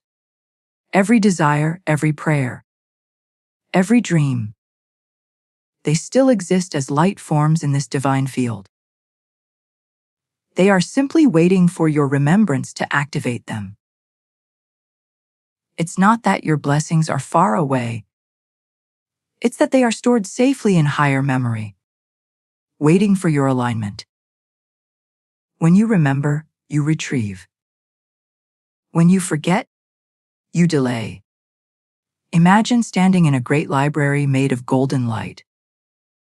Every shelf filled with scrolls, each one containing your answered prayers. Some are glowing, already fulfilled. Others are dim, waiting to be opened. You reach for one, and as your hand touches it, it lights up. Because your remembrance is the key that unlocks it. That is how the field works. It doesn't need you to struggle, it needs you to remember. Florence said, "There is no loss in divine mind." That means even the opportunities you think you missed are still alive in potential form. The field doesn't forget what was promised to you. It simply holds it until you're ready to recall it. Every no you've heard, every delay you've experienced, none of them deleted your destiny. They were simply pauses, allowing your memory to catch up to your faith. Say softly, "I remember my wealth. I remember my wholeness." Again, "I remember my wealth. I remember my wholeness. I remember my way." The more you repeat it, the more your vibration stabilizes. You begin to feel rich before money arrives. You begin to feel peace before the outcome appears. That feeling is the manifestation. It is not what comes after faith. It is faith itself, made visible in emotion. Beloved, there is no force in the universe more magnetic than a soul that remembers. When you stand in that energy, the field responds like a mirror. It rushes to meet you because recognition is the law of love, love between you and the infinite. You don't earn wealth through exhaustion. You recall it through peace. The moment you calm down, you sink back to your original pattern, the one where you were already provided for. Your aura softens. Your frequency rises. And like a key turning in a lock, your remembrance opens every door that effort could not. Say softly, "The field remembers me, and I remember the field." Again slowly, as if you're speaking directly to heaven. "The field remembers me, and I remember the field."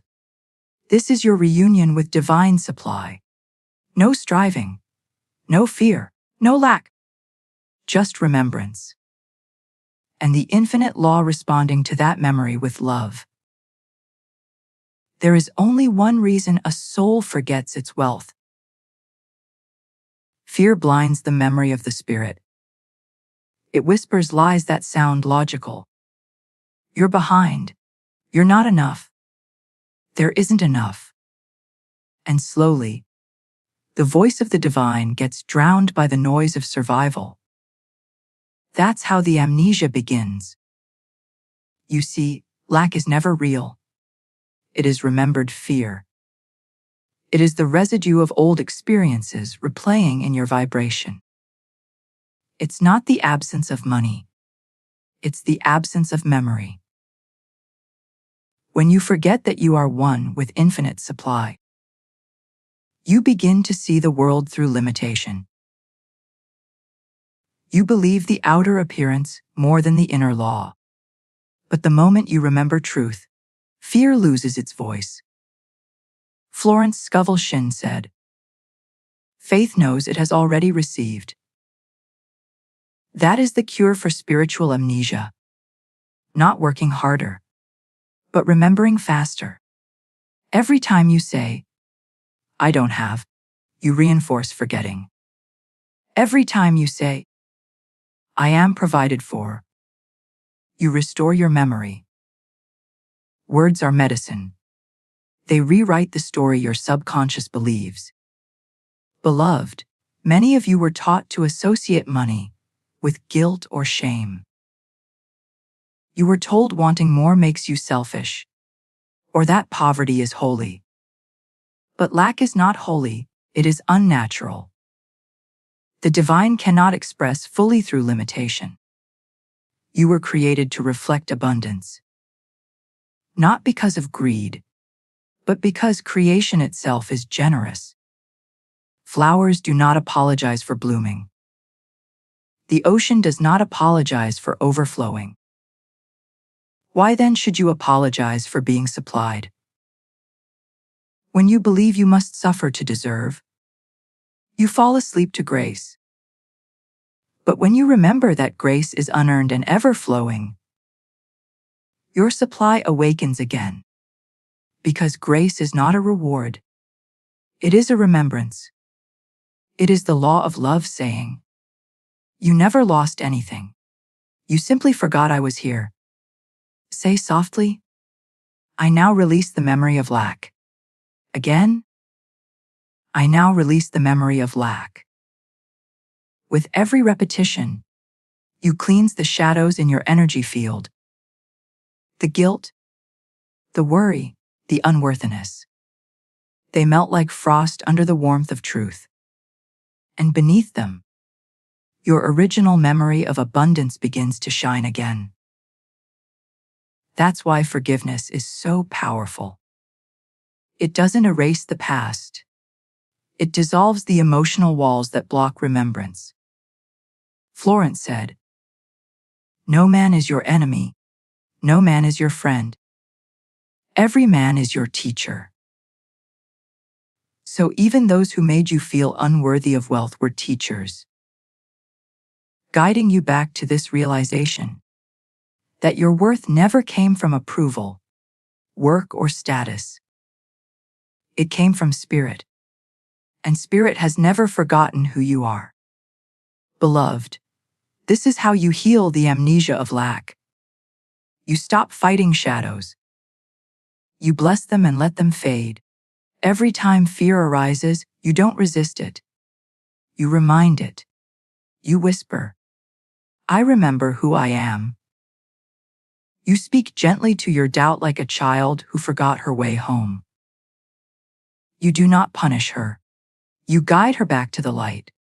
Say softly, "I forgive myself for ever forgetting my divine supply."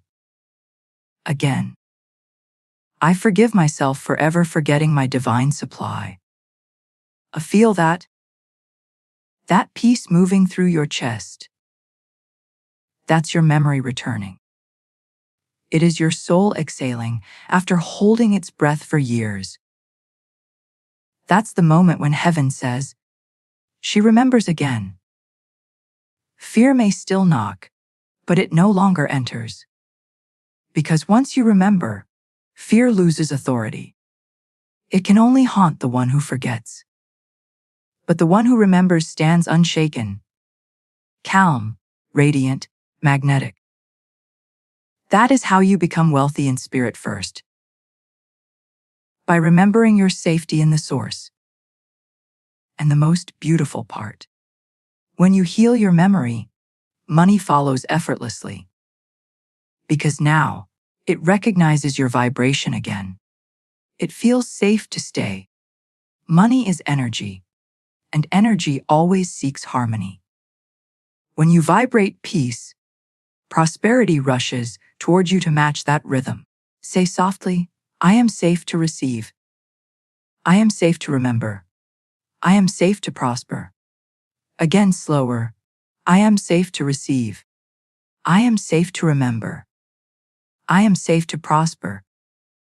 You don't need to fix anything. You only need to remember what was true before fear began speaking. That you are supplied. That you are loved. That the universe has never taken anything from you. It has only waited for you to recall your inheritance. And now that you remember, the amnesia is gone. The veil has lifted. The river of wealth can flow again. Freely, peacefully, joyfully. Because the soul has returned to its memory of truth. That abundance was never outside of you. And it was never earned. It was simply forgotten until now. There is a sound that heaven remembers. It is not loud. It is not desperate. It is the sound of faith, steady, peaceful, and sure.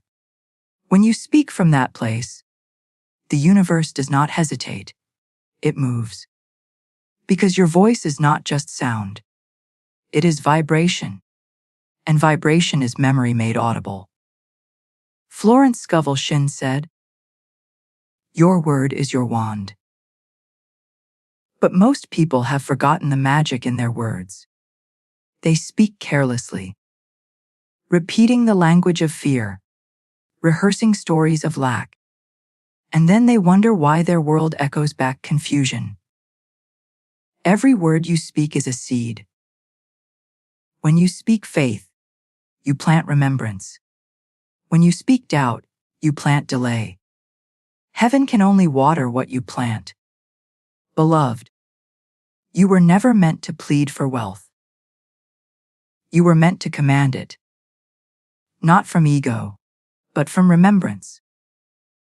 Because the moment your voice carries the tone of knowing, heaven recognizes you again. It hears the sound of its own creation returning. That's why certain affirmations feel powerful. Not because of the words alone, but because your soul remembers their frequency. They match your original design. Say softly now, I speak only words that awaken my divine supply. Again, I speak only words that awaken my divine supply. Your voice has power not because of volume, but because of vibration. It doesn't need to be shouted to be heard. It only needs to be spoken from peace. When your words and your energy agree, your decree becomes law. The universe bends toward harmony, and your world begins to reorganize around the sound of your truth. Florence said, a man's word sets in motion unseen forces. Those forces respond to tone, not tension. They respond to calm, not panic. If your voice trembles with worry, they wait. But if your voice vibrates with assurance, they rush forward to obey. That's why the wealthy speak differently. They don't speak from need. They speak from knowing. Their tone is quiet but certain, the sound of remembrance, not request. When they say, I always have enough, they are not wishing. They are reminding. They are aligning. And heaven echoes, yes, you do. Beloved, when you speak, imagine your words as light leaving your lips. Golden, alive, intelligent. Each word travels through the field, carrying your signature of faith. It moves through time and space until it finds its destination. The perfect circumstance that matches your decree. And when it finds it, it attaches, multiplies, and returns to you in physical form. That is how the law of the spoken word works. So guard your speech as you would guard your breath. Speak only what you wish to recall. If you do not wish to relive fear, do not voice it. If you wish to live abundance, speak it daily, not with strain, but with softness. Whisper if you must, but let your whisper carry the energy of truth. Say this gently, my words remember who I am. Again, my words remember who I am. Every time you speak like this, you reprogram your vibration. You restore the sound of heaven within your body. Your voice becomes a tuning fork that calls your supply back home. This is why Florence called the spoken word the bridge between the invisible and the visible. It connects the unseen law to the seen result. It turns remembrance into manifestation. Beloved, even silence can speak when your heart is aligned. If your thoughts are pure, even a sigh becomes a prayer. Because the divine hears intention more clearly than noise. So when you can't find the right words, simply breathe and remember. Your energy is already speaking for you. Say softly now, every word I speak restores my abundance. Again, slower. Every word I speak restores my abundance. And as you say this, listen. Truly listen. Can you feel the sound in your body? That warmth, that stillness? That soft expansion in your chest? That is the vibration of remembrance. That is your soul awakening to its original frequency of wealth. Florence said, men's words are containers for power. So fill them wisely. Fill them with gratitude, with confidence, with expectation. Let your voice sound like faith, even before evidence arrives. And when it does, your words will recognize it, because they created it. You don't need to shout at the universe. You only need to harmonize with it. Because heaven doesn't respond to noise. It responds to remembrance. So tonight, when you speak, speak as one who already knows. Let every word you utter sound like a door opening, like light returning, like peace remembering itself. And as your words travel outward, they will find their reflection and return to you multiplied. Proof that the sound of remembering has been heard.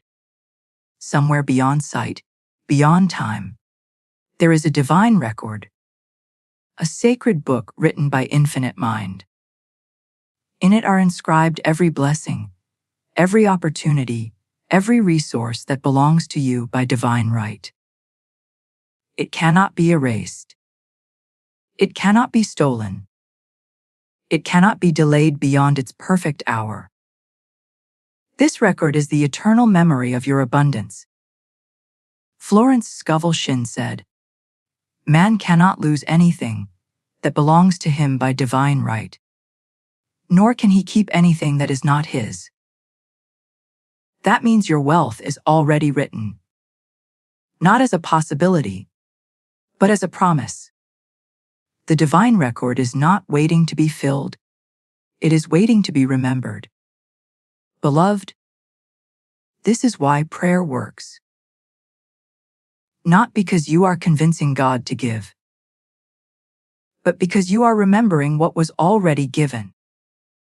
Every affirmation you speak, every vision you hold, is a way of turning the pages of that record again.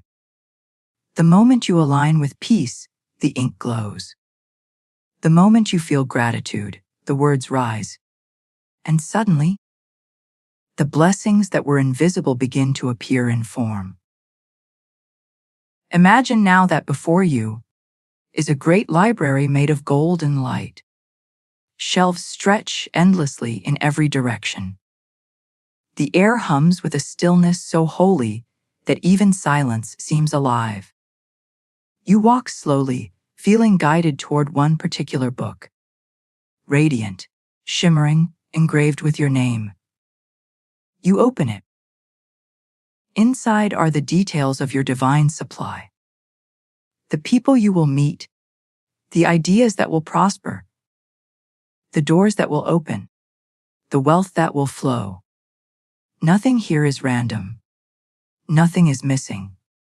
It's all there, written in perfect order, under grace, in ways beyond your imagination. Florence said, "The game of life is a game of boomerangs. Man's thoughts, deeds, and words return to him sooner or later with astonishing accuracy. That is the divine record at work. It keeps perfect score, not to punish, but to remind. Whatever you send out, you will eventually meet again. So when you send faith, it writes faith in your ledger. When you send fear, it writes delay. And when you remember truth, it rewrites your whole story in light. Say softly, I return now to my divine record of abundance. Again, I return now to my divine record of abundance. You don't need to earn entry into this record. It has never closed. It simply waited for your recognition. And every time you remember your worth, you turn another page. Every time you bless what you have, you open another paragraph. Every time you forgive, you complete another sentence of peace. You are not reading your future. You are remembering your eternity. Beloved, even the blessings you thought were lost are still written there. The partnerships that didn't work, the jobs that slipped away, the chances you think you missed, they were not erased, only redirected. The divine record has no mistakes, only reroutes. Everything that is truly yours will circle back, not because of coincidence, but because it was never gone. It was simply waiting for your vibration to match the frequency of remembrance. Say softly, what is mine by divine right now finds me. Again, What is mine by divine right now finds me. The wealthy in spirit live by this truth. They don't chase the page. They become the author again. They align their thoughts and emotions with what is already written for them. And heaven begins to read the story aloud through their experience. That's what manifestation really is. Not creation, but revelation. Not asking for something new, but allowing what's already been promised to unfold. And the more you return to the divine record, the clearer your life becomes. Synchronicities increase. Opportunities align. Peace deepens. You feel guided because you are. You feel chosen because you are. You start to see that the divine ledger never forgot you. It has been speaking to you in symbols, all along in songs, in numbers, in whispers, in timing. Florence said, "Every thought of hate, envy, fear, or worry must be erased from the mind for perfect results." So let this be your practice of erasure. Not to empty yourself, but to clear space for what's written in gold, to shine through again. Because when you release what never belonged to you, guilt, lack, fear, the truth that always belonged to you returns effortlessly. Say softly now, "I am aligned with the divine ledger of my abundance. Every good thing with my name on it comes to me now, under grace and in perfect ways." Again, slower. "I am aligned with the divine ledger of my abundance. Every good thing with my name on it comes to me, now, under grace and in perfect ways." This is remembrance in its purest form. You are no longer searching the world for wealth. You are reading it within your own soul. You are tracing every line that Infinite Mind has written for you. And as you do, your outer world begins to echo that inner record. For the divine does not forget. It simply waits, patiently, lovingly, for you to remember what has always been true, that your name is already written in the book of abundance, that your supply has already been secured, and that the story of your wealth has already been written. In light, in grace, and in everlasting love. There comes a moment, beloved, when all striving ends. When you stop reaching outside yourself and finally remember. Everything you've been looking for has been here, all along. That moment is the great remembering. It is not a lesson you learn, it is a truth you awaken to. The great remembering is the return to your natural state. Abundance without fear, peace without proof, faith without struggle. It is the place where the soul no longer prays for supply, because it is supply. It no longer asks for miracles, because it is the miracle. Florence Scovel Shinn said, "Man can only receive what he sees himself receiving." That is what remembering truly means. Seeing yourself as the divine already sees you. Complete, capable, richly blessed. You are not waiting to become wealthy. You are remembering that you already are. You are not trying to attract. You are aligning with what has always belonged to you. The great remembering feels like quiet recognition. No fireworks, no noise. Just a deep exhale, as if your spirit whispers, "Of course. I knew this all along." It's the peace that comes when the searching stops.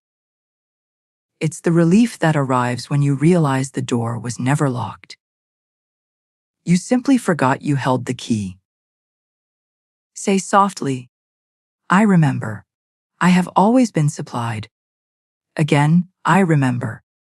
I have always been supplied. Every time you repeat these words, you dissolve another layer of illusion. The illusion that you are separate from Source, that you must earn what is already given. The great remembering is the dissolving of separation. It is you and the infinite becoming one again in awareness. Florence said, "Man's word is his wand filled with magic and power." Your words tonight have not been requests. They have been keys, unlocking the doors that forgetfulness had closed. You have spoken yourself awake, and heaven has heard every syllable. Beloved, the wealthy are not the ones who have more. They are the ones who remember faster. They walk through life knowing that abundance flows where peace resides. They don't compete, they connect. They don't chase, they command. They don't fear time, they flow with divine timing. Because when you remember your oneness with the infinite, time serves you. Opportunities arrive on schedule. People appear without effort. Money moves through your hands like light through glass. Natural, graceful, unblocked. Say softly, I am one with the infinite flow. Again, I am one with the infinite flow. In this state of remembrance, gratitude becomes your natural language. You no longer thank God for what is coming. You thank Him for what already is. That is the highest form of prayer. When you say, "Thank you," you are affirming that the blessing has already been received. And heaven, hearing the sound of faith, multiplies it immediately. Florence said, "Gratitude is the law of increase." So begin and end each day with remembrance and gratitude. Before sleep, whisper softly, I remember who I am. I remember whose I am. I remember that I am supplied. And as you wake, whisper again, I am grateful. For my divine supply unfolds before me this day. Do you feel that peace settling into your chest? That is your proof. That calm, that lightness. That's the vibration of abundance. That is the frequency of remembrance. You don't need to chase wealth anymore. You don't need to pray in fear or force manifestation through effort. You only need to stay in remembrance. Because remembrance is the highest frequency of faith. It's not the voice that says, please. It's the voice that says, thank you. It's the vibration that tells heaven, I know who I am again. And the moment heaven hears that tone, everything that belongs to you starts moving. Faster. Closer. Say softly, as I remember, all things return to me. Again, as I remember, all things return to me. Florence said, nothing stands between man and his highest good but fear. And fear is just forgetfulness wearing a mask. So when fear appears, do not fight it, remind it. Say to it, I remember the truth now. And watch how quickly it disappears. Because light does not argue with darkness. It simply shines. And you, beloved, are light. You were never meant to struggle to be blessed. You were meant to remember that you already are. Your wealth has always been within your vibration, waiting for you to awaken to it. Every dollar, every opportunity, every miracle that bears your name is not being created. It is being recalled. It is being drawn back by the magnetism of remembrance. So tonight, As your heart softens and your mind rests, know this: you are safe, you are loved, you are guided, and everything that belongs to you by divine right is already on its way. Not because you worked for it, but because you remembered it. Say softly now your final decree. I remember my divine wealth. I remember my perfect supply. I remember my oneness with infinite spirit. I remember that all I seek is already mine. And as I remember, I receive, under grace, in perfect ways. Again, slower, with your whole heart. I remember my divine wealth. I remember my perfect supply. I remember my oneness with infinite spirit. I remember that all I seek is already mine. And as I remember, I receive, under grace, in perfect ways. Now be still. The remembrance is complete. The portal of supply is open. You have returned to the vibration of your original truth. And from this moment forward, you no longer live as a seeker of wealth. You live as the remembrance of it. Because wealth was never something to earn. It was always something to remember. And so it is.